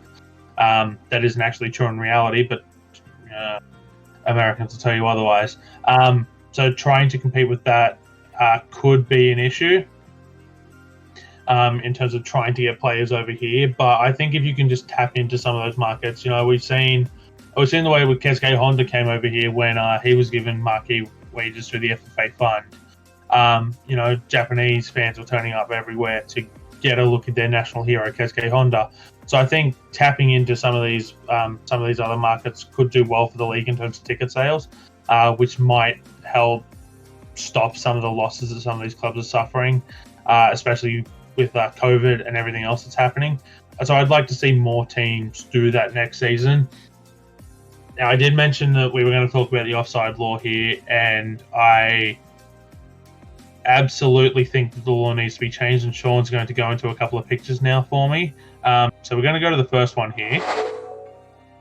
Now, for those of you who follow me, know that I love hockey. We're looking at a still shot here from yesterday's game between the New Jersey Devils and the New York Islanders. This came just before the Devils supposedly won it in overtime before it was called back for offside. So the way hockey works is you have the blue line. So there's three zones. You have the defensive zone, the neutral zone, the attacking zone. The neutral zone is separated by the two blue lines. So when you are moving into the attacking zone, as the New Jersey Devils are attempting to do here, the entirety of the puck must cross the blue line. Here is completely over the line, and the far player there in red for the New Jersey Devils has his skate just over the blue line, and so therefore is offside. Now, where I think that this could have benefits to football is looking at the offside rule as a plane. I know Arsene Wenger has put this forward to FIFA as well, but this is where I think it will have benefits, because if we look at Tomer Hamed's goal yesterday, he would be onside if under that interpretation, because part of his body was behind the plane or in line with the plane of the last defender. Tomer Hamed gains absolutely no advantage from his shoulder being out. As the law is currently written, that should be correctly called offside, but I don't think we can continue to punish players for their shoulder being forward. How many goals do you want us to see scored off the shoulder? I've seen more goals scored off left nipples in the last year than I have seen from shoulders. It rarely happens. And so, as you see here correctly, this one was called offside and it was brought back, and the Islanders ended up winning this game in a shootout. Now, if we move on to the second picture that Shaun's going to pull up here. So you'll see here, as you'll see the arrow pointing to the skate. Now, a few years ago, this would have been called offside because the skate was not in contact with the ice. The National Hockey League has changed that rule, and other hockey leagues have followed suit. That with this game, with this skate being in the air, because it is in the plane of the blue line, this is considered onside, despite the puck already being in the zone from another player who is not seen on this screen here. And that is exactly what I think should be implemented with football, is you have a plane that is lined up with the last defender. If any part of the attacking body is in line with that plane, then they should be considered onside. Now, you'll still get your little millimeter discussions where it's like, oh, well, he's just in front of the plane, which you saw in the first picture. The player was just in front of the blue line. But changing it will create more goals. It'll create more goal scoring opportunities. Players aren't gaining advantages, especially if, say they're a right-footed player and their right foot is the one that's in line with the plane and they score with the right foot. Well, you can't really say they've gained an advantage by the rest of their body being forward. Vice versa, if you put that with the left. If they score the goal with the head, then maybe you could make that argument. But the fact of the matter is the players aren't gaining advantages based on the way the current law is written and the way that Tomer Hamed's goal was ruled out. And so this is a change I would like to see happen, and one I think will make the game better. Of course, the problem you're going to have is that VAR is still VAR, and given VAR's current limitations, we talked about in the Central Coast game, the way they're lining it up with the pictures that are taken at the start of the season, all that crap. The fact of the matter is we know Fox Sports aren't putting any money into the production budget. They have the camera lined up in line with the 18-yard box to work this out. If there's other cameras, I haven't seen them at grounds. I don't think anyone's seen them at grounds. The angle we were shown last night where they worked out the lines, it wasn't even in line with where the play is. So how can you say it's 100% accurate I would absolutely love to see or hear the VAR audio release of that to see how they've come up with that and how they've done it, because I think that would be greatly insightful into the process. And thank you, Shaun, for pulling that up here. As you can see, the camera isn't even in line. They haven't worked that out, and I don't know how they've worked it out. I would love to see how they've worked it out. But we know the way that the league wants to work, the way that Fox Sports wants to work, is they're only going to release the audio when it actually makes them look good, which is why we haven't seen anything from Adelaide and Central Coast, and why I don't think we'll see anything from Adelaide and Central Coast, because that footage and that audio has probably been long deleted and burnt and thrown into a desert somewhere, never to be seen again. So yeah, that's my proposal for how we change the offside rule. Under this rule, that would have seen last night's game end in a 4-4 draw, which is where it probably should have been, because both sides looked like they counteracted each other incredibly well, and both teams deserved a point from this game. I've probably bored Shaun to death right now. Shaun, what are your thoughts? I'll jump into the A-League ladder. The hockey stuff goes over my head. I still don't, someone needs to, and maybe we'll do this offline, someone has to explain to me what icing means, because all I can remember is NHL 2003 back in the day, continually getting called up for it and having no idea what was actually going on. Look, I think next season the official ruling is going to be that it's the feet of the player, so the bottom half from next year's ruling. Is that right, from the IFAB update? Could be right. I haven't seen that. So technically, fair. Yeah. So technically, my understanding is that it's either the larger percent, and I should have looked this up beforehand. And apologies to people that are listening in, watching me ramble here, but it's either the larger percentage of the player, so 60% of their body's behind the defender, or it is their bottom half, their feet, the portion that they score with. I think if they score a header and their head's in front, it can get ruled back out.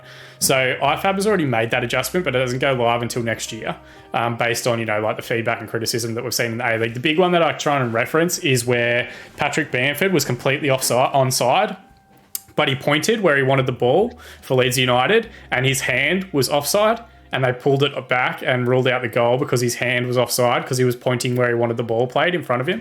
So that sort of stuff is ridiculous and doesn't really... You can't score with the hand anyway. He didn't. So basically the guy had the ball and he was looking for a pass into space, and he pointed where he wanted it, and the guy played it, and he took a touch around the keeper and finished it. It gave him no advantage whatsoever, and they pulled the goal back for the offside of the hand or the arm. But that's a whole other scenario. The challenge here is that Hamed, if this goal was scored in 6 months' time or next season, would have counted. And I think that's the frustration that a lot of people have. I'm hopeful that the introduction of the rule that they've made, or the changes that they've made, will resolve these issues, and we don't have to talk about it any further. Because, let's be honest, I don't really want to talk about VAR anymore, and I don't want to talk about refereeing. But unfortunately, where we're at in the A-League at the moment, it's really all we can focus on, because it comes up every single week about stuff they get right, stuff they get wrong. I thought Wellington were hard done by to have this equaliser disallowed. And I don't think this is one of those games where the draw was the fairest result because both teams were just giving it their all and going after it the entire time.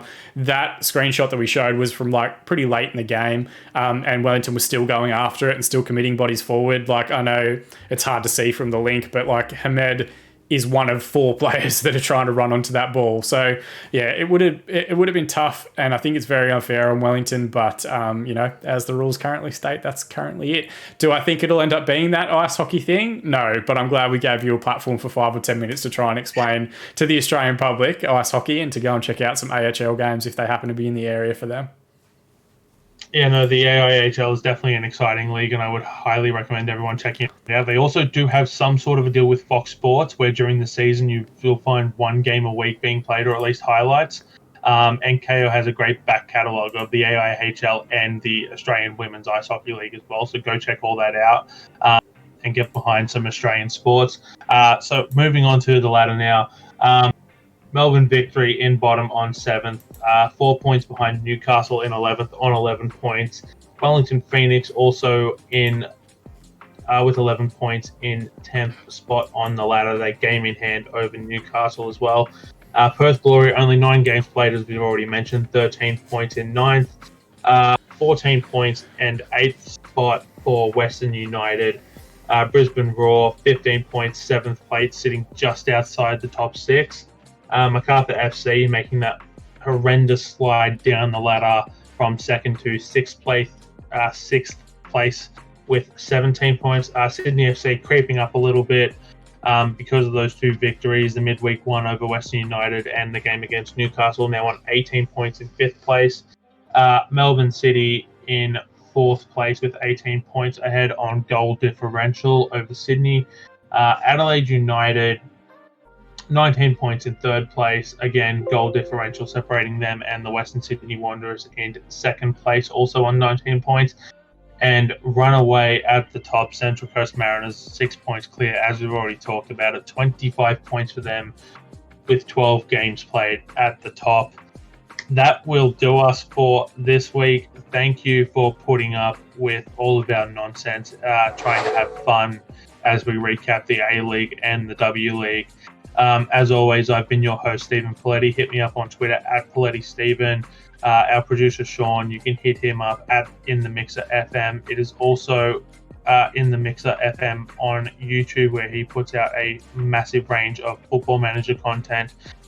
You can see all our socials at the bottom of the screen there. Hit us up on our socials. We all want to talk football with you. Follow us, like us, share, subscribe. Do everything you need to do on social media. Help us grow so that we can continue to bring you more amazing content as we get through the season, into the off-season, and into next year, regardless of where the A-League ends up TV-wise. Thank you very much for tuning in, and we'll see you next week.